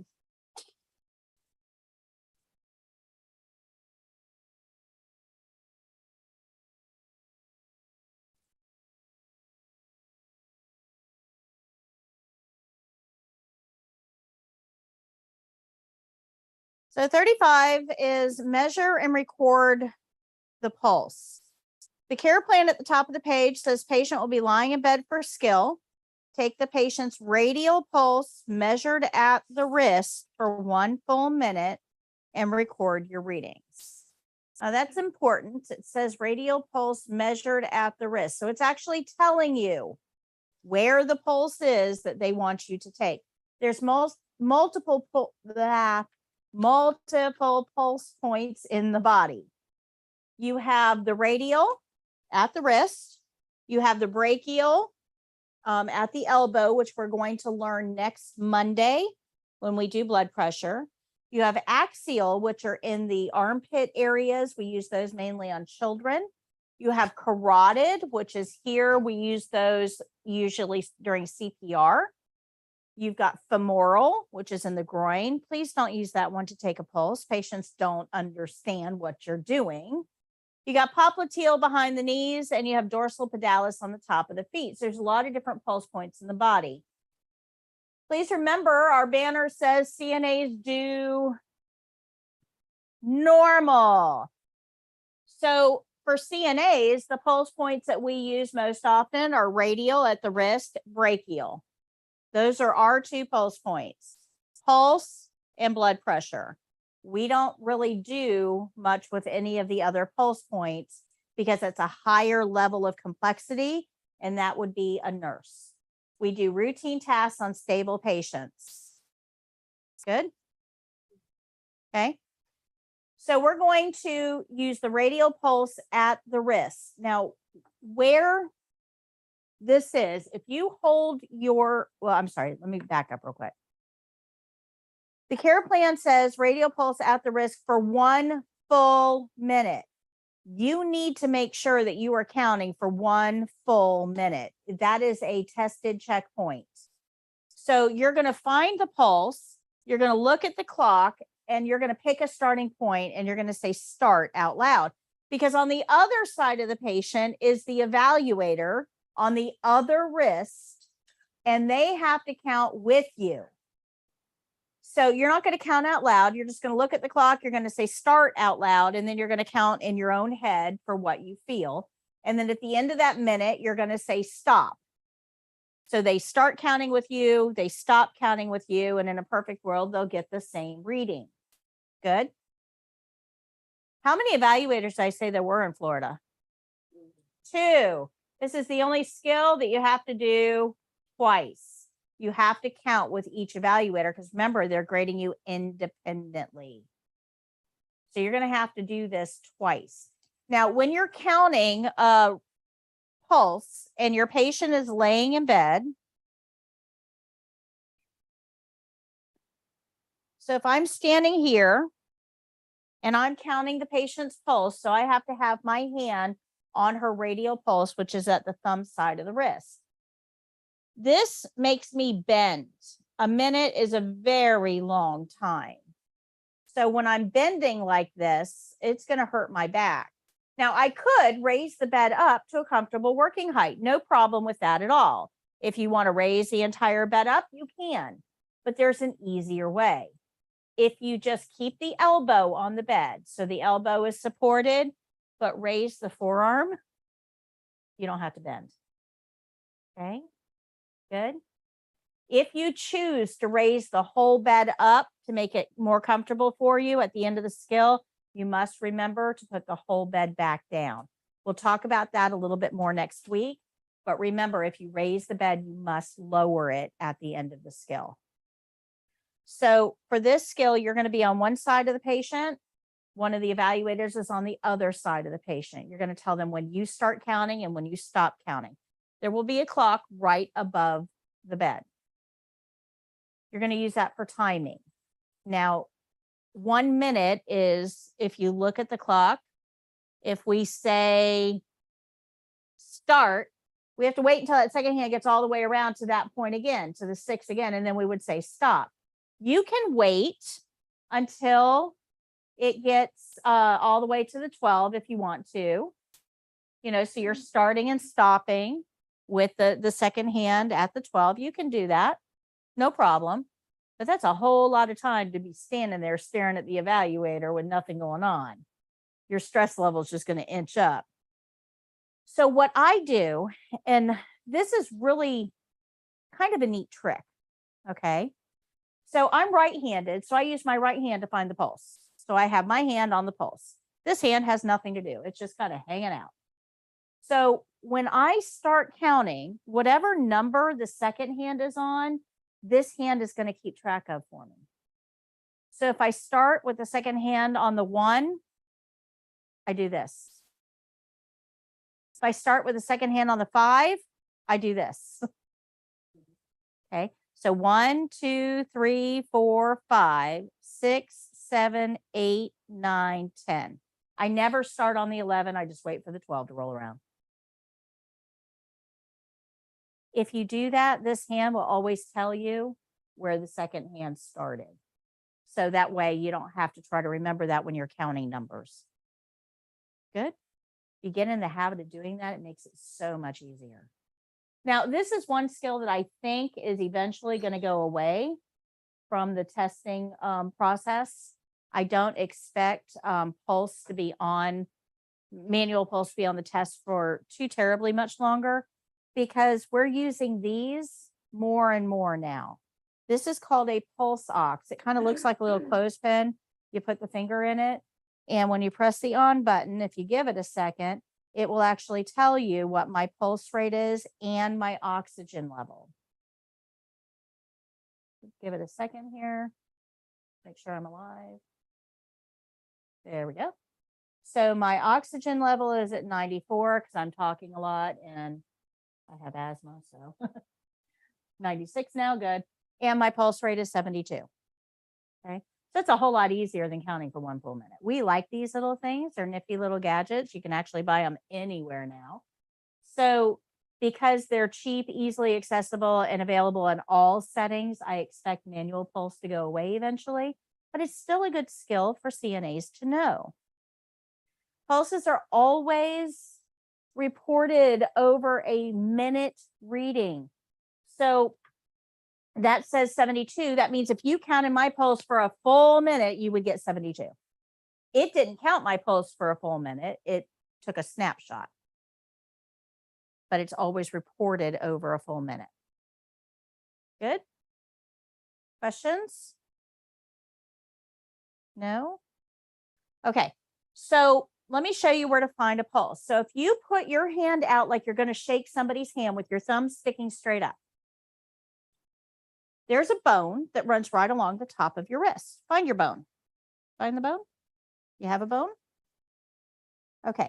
If you take 2 fingers and you stand your fingers up on that bone, like you're going to dive off a cliff, stand. Now you want to use your fingertips, not the flat part of your fingers. You want your fingertips, right? So you stand up on the bone and then you roll forward and put your thumb on the back.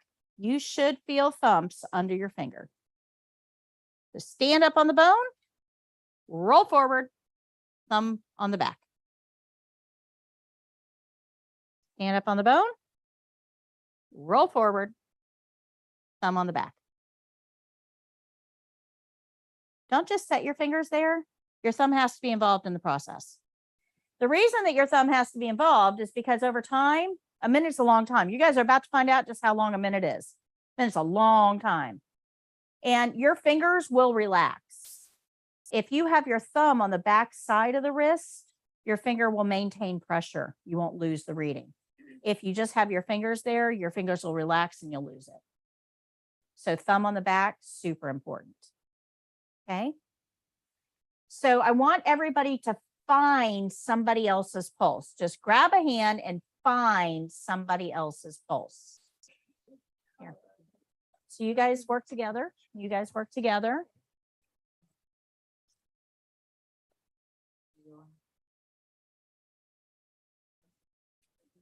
Yeah.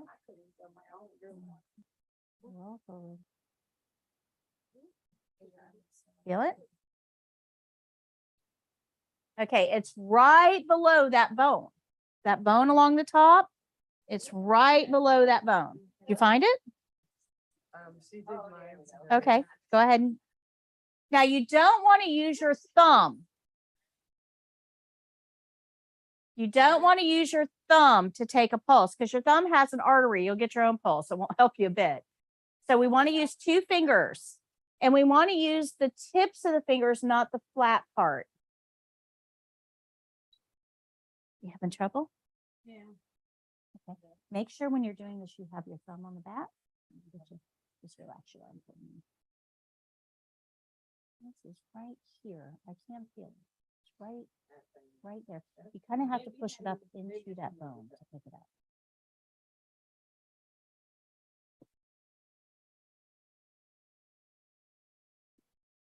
You feel thumps?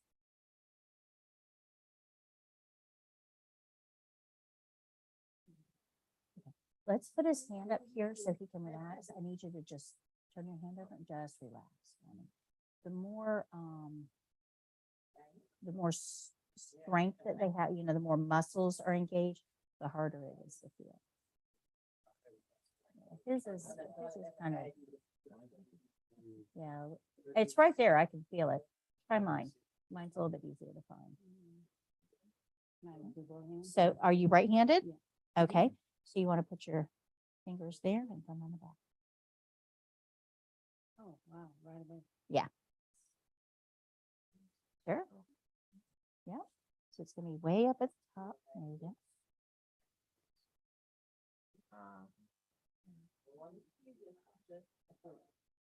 Okay. Did everyone feel a pulse? Did everybody feel a pulse? Okay.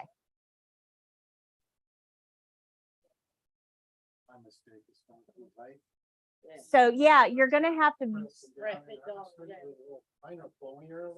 Yeah. So you want to start light and then gradually increase your pressure until you pick up those thumps. Okay, I'm going to ask you to turn around so that you're facing them, if you don't mind. Okay, let's see here.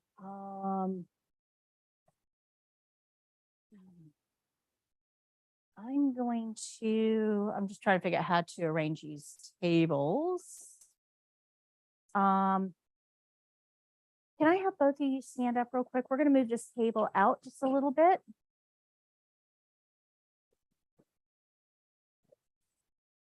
Perfect. Okay, so you guys can have a seat. And then I'm going to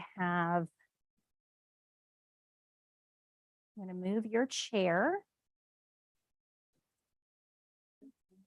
right here. So I want you to come sit here. And then you guys, I'm going to have, let's see here, because I got double tables. I need you guys to be able to reach. I'm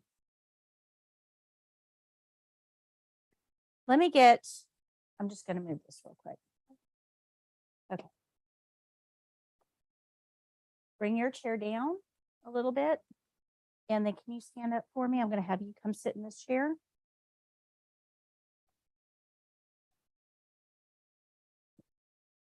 Can you guys both move down just a little bit that way? There we go. That'll work. Okay. So you come sit right here for me. You sit right there. Okay. So we now have every table has 2 people on one side and 1 person on the other. Okay. So the 1 person side, so you, and you are the patient right now.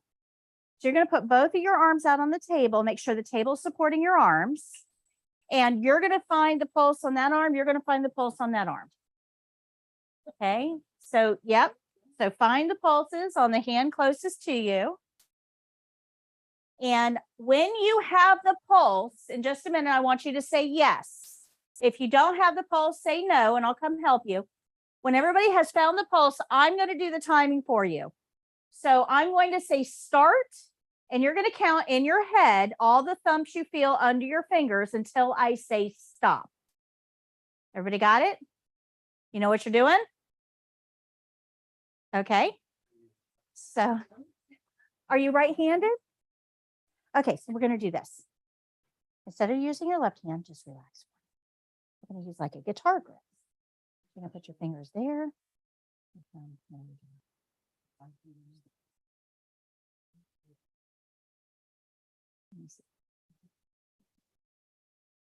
Okay, don't press too hard because hers is really light. It's right near there. Not as hard, not as hard. It's like a straw. If you press too hard, you'll crimp it. All right, everybody ready?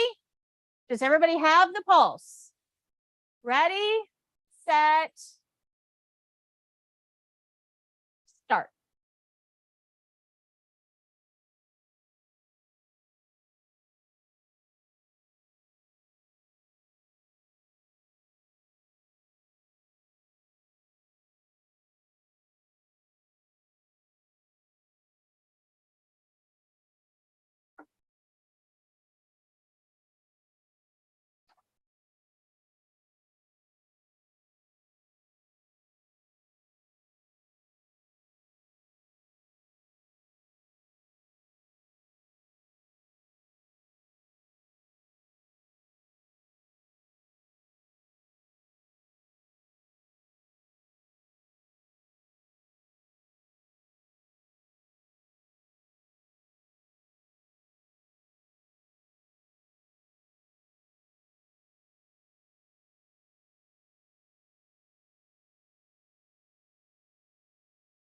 Stop. What'd you get? I get 78, about 72. Okay. All right. What'd you get? 70. Okay. Okay. Okay. All right. So now one of the other two. So one of you guys is the patient. So one of you guys is the patient. One of you guys is the patient. Okay. So you're going to put your hands out and the other two are going to find. You can, yeah, you can change or you can just put your hands out. Doesn't matter.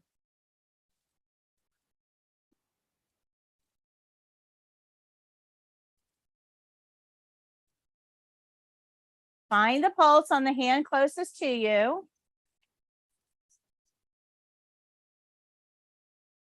You can do it that way. Yep.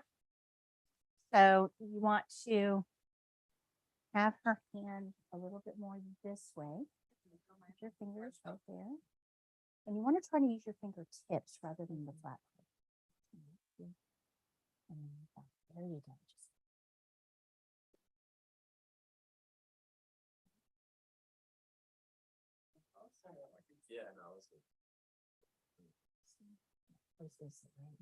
Not quite so hard. A little lighter.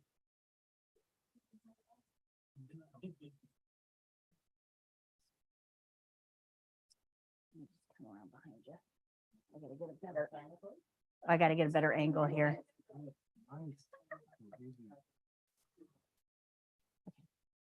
Let go of her hand for a second. I want you to relax. Relax. Okay. So it's right here, but hers is a little bit deeper. It's a little harder to find, but it's right there and it's really, really faint. Or you're right-handed, so come around. Okay, come underneath.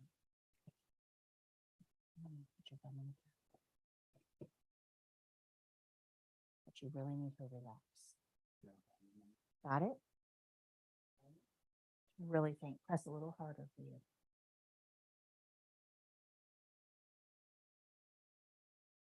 Come down a little bit lower. Toward the table. Yeah, there you go. Right in there.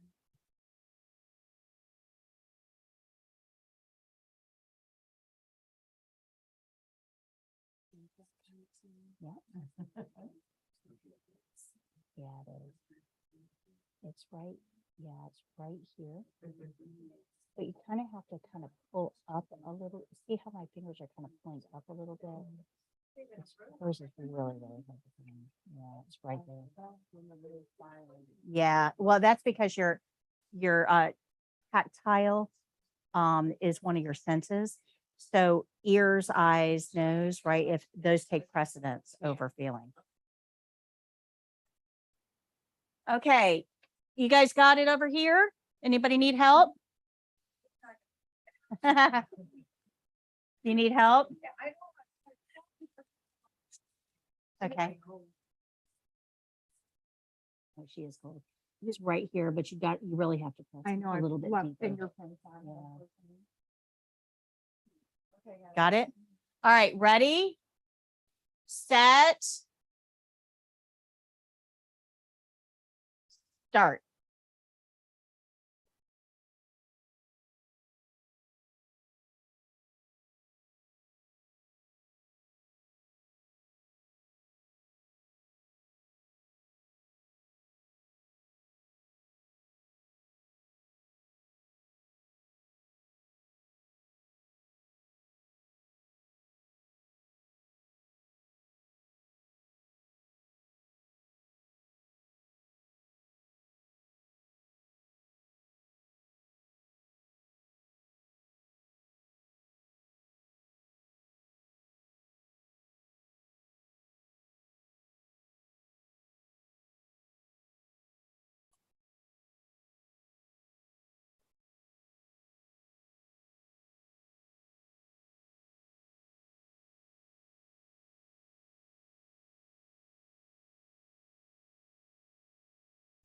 Stop. What'd you get? What'd you get? Okay. Okay. Okay. All right. I know hers is really hard. Yeah. Okay. Okay. Change positions, or we're going to change partners. No, you're fine. You're fine.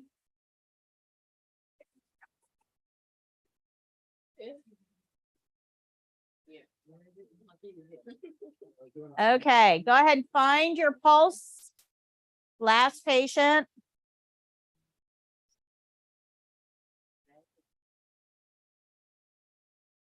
When you have the pulse, say yes.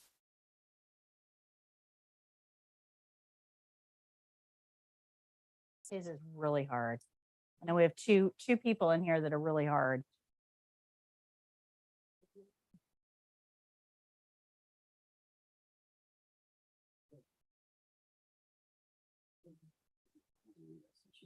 It's hard to find my own. Right. Yeah, it's right here. You got it?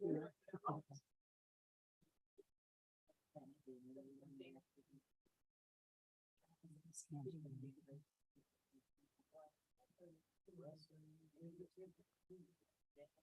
right here under my finger, right there, but it's really, really your ancestors were gladiators.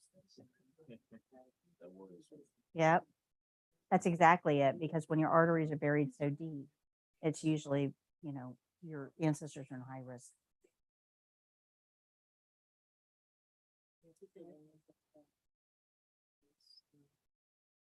Okay, so let me get you to stand up. I'm going to make this easier for them.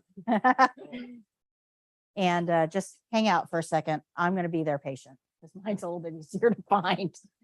All right, everybody ready?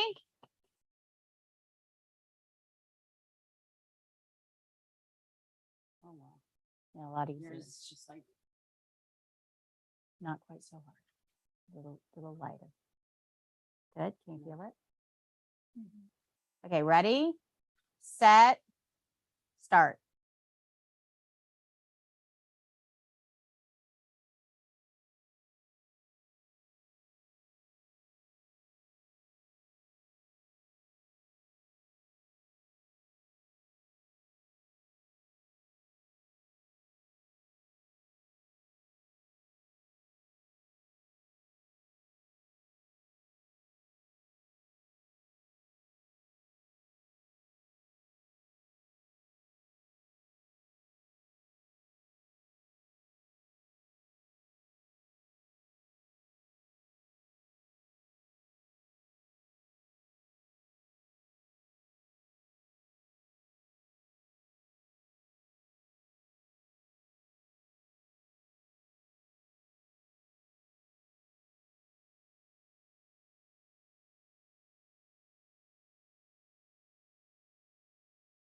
Stop. Okay, good. What'd you get?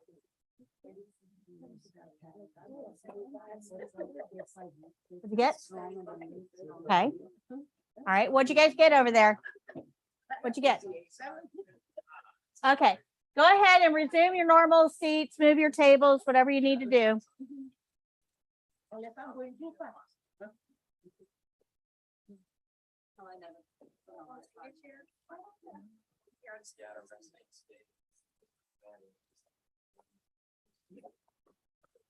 You're athletic. Yeah. Okay. So let me explain, now that you know how to take a pulse, let me explain to you what a pulse is, because this will make more sense to you now. So when you have a heart on the left side of your chest, when that heart squeezes, it pushes out a wave of blood. That one pushes one in front of it. That wave pushes one in front of it. This is how blood moves through your circulatory system. When we press down on the artery, what we're feeling are those waves of blood. When we count the thumps that we feel, that tells us how many times that heart contracted, because the contracting is what made the wave. Good? Make sense? So that's what a pulse is. It's a way of learning how many times the heart contracted, because each contraction makes a wave. The wave pushes the waves in front of it, and that's what we're counting. Normal pulse rate is between 60 and 100. So all of you guys were good. If somebody is super athletic, they may have a lower heart rate because each one of their thumps, each one of their compressions, their contractions is really, really strong, right? Somebody that does a lot of cardio. So my heart, when it contracts, goes like, my heart's not all that strong, right? I don't do a lot of cardio, obviously. But somebody that does a lot of cardio, what they're building is their heart muscle. So when their heart contracts, it goes woof, woof. So it pushes out a ton more blood, so it doesn't need to work quite as much to get the same amount of blood out. Make sense? Okay. So people with the couch potatoes, the ones that don't do a whole lot of cardio, they may have a higher heart rate. Those that do a lot of cardio may have a lower heart rate. We don't really care about that as CNAs. We know that 60 to 100 is normal. Anything outside of that, we tell the nurse. Okay, good. Questions? Do not use your thumb to take a pulse, because your thumb has an artery. You'll get your own pulse. That doesn't help you a bit. And how long, when you were the patient, how long was that minute? Oh my gosh, it takes forever to get through that minute. So if you've got a patient, if you're taking a pulse on a patient for a full minute, you need to let them know that, because otherwise they're going to be sitting there thinking, oh my gosh, what's wrong with me? What's going on? Why are they taking so long? Because they know it doesn't normally take that amount of time. So what I tell patients is, I'm going to take your pulse. It's going to take me a full minute. I'll let you know when I'm done, but I do need you to remain quiet. If they understand that going into it, they're like, oh, okay, this is expected. Everything is fine. I'm not dying. Remember, every patient thinks they're dying. Just ask them. They'll tell you. We don't want to feed into that. So, like in my case, when you're not able to hear it clearly, are we able to have those devices that you should? No, you have to learn how to take a manual pulse. I'm going to talk about that in a second. Then you lose the pulse during. So you can start over as many times as you need to, but remember, it does count against your timing. We're going to talk about skills timing a little bit later, but yes, you can start over. So a question that I get asked a lot is, what if I can't find the pulse? Well, remember that on the other side of the patient is the other evaluator, right? They're taking the pulse too. They know whether it's a hard pulse or an easy one. If you're the patient, right, and I'm the evaluator on one side of you, I know that your pulse is really, really hard, really hard. You are not a good candidate for testing. Testing is not about mastery. It's entry level. There's a huge difference between the two.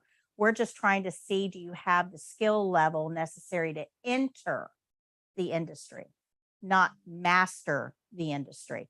So if you're the person laying in bed, you're on one side, you're trying to find the pulse, I'm on the other side, I'm immediately going to say, I'm sorry, you're not a good candidate. And I'm going to go grab somebody else to be a patient for you for this skill. So they're very aware of this. They want to make sure that they have somebody that's good enough to be felt adequately. Again, they're not trying to throw you curveballs. They're not trying to do anything to sabotage you. They're really trying to give you every possible opportunity to prove your entry level skill level. Good. Questions on Pulse? It's not too bad, right? Not too hard. This is something you should be able to practice on somebody at home. And you can actually practice this without them even knowing it. You know, when you're watching TV tonight, just reach over and hold their hand. They won't even know you're taking their pulse. But it's something that you should be able to practice. It's also something you can practice on yourself as well. Practice getting the pulse. So before you run away, this is your review sheet for today. Like I said, normally I give it to you at the end of each class period, but Monday I forgot. So that's your review sheet for today. That covers everything that we've talked about today.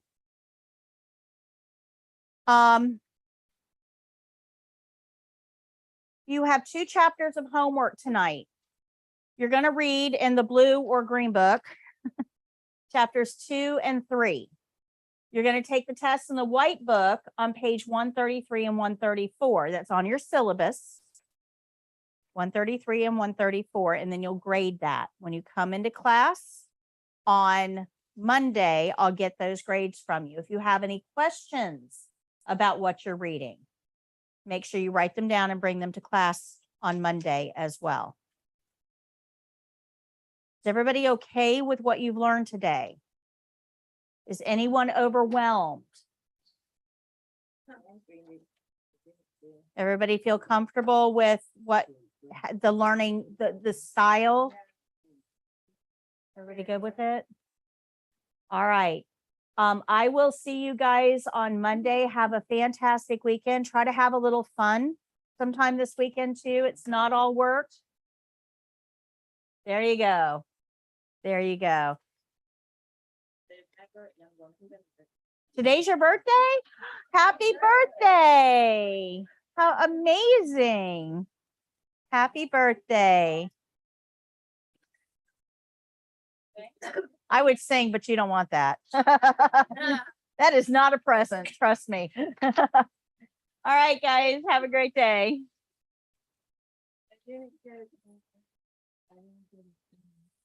Okay. Hold on one second.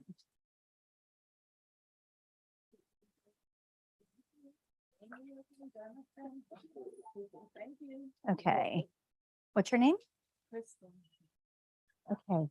So are these L's or ones? L's. Okay. 3 L's. Okay. Okay. Let me go in and correct that because I think she put them in as lowercase i's. So I have an assistant that does that for me. So I'll go in and correct that, and then you'll get those invitations. Okay. Thank you. Okay, YouTube world. Let me see what's going on in YouTube world and answer your questions. All right. Bye-bye. Okay, Nafasa. Hello, Omo. Hello, Cladani. Hello, Nanda. Yeah, Nafasa, there's not much I can do about the YouTube. We are live streaming. It is accessible to most people. So I would say it's probably a problem with your iPad versus our live stream. But I will look into it to see. I will look into it. And Nafasa says, I passed both. Oh, well, congratulations. Okay, guys, there's no other questions on here. Please feel free to tune in on Monday. Let's see here. I'm not your, Omo says I'm not your student, but I use your video throughout my CNA and GNA, pass both. Okay, yeah, we saw that earlier. Congratulations. Okay, guys, I will see you on Monday. We're going to be here from 9 to 1 Eastern time on Monday. And Thursday, we also have our, tomorrow, join me tomorrow for our live question and answer session on our YouTube channel at 3 o'clock tomorrow. If you found any value of this, please make sure you give me a thumbs up. And that way YouTube knows that this was helpful to somebody so they can recommend it to others. So if you found it helpful, please give me a thumbs up. Other than that, I'm going to go ahead and sign off and hope to see you tomorrow on our live session and next Monday for class 3. Bye-bye.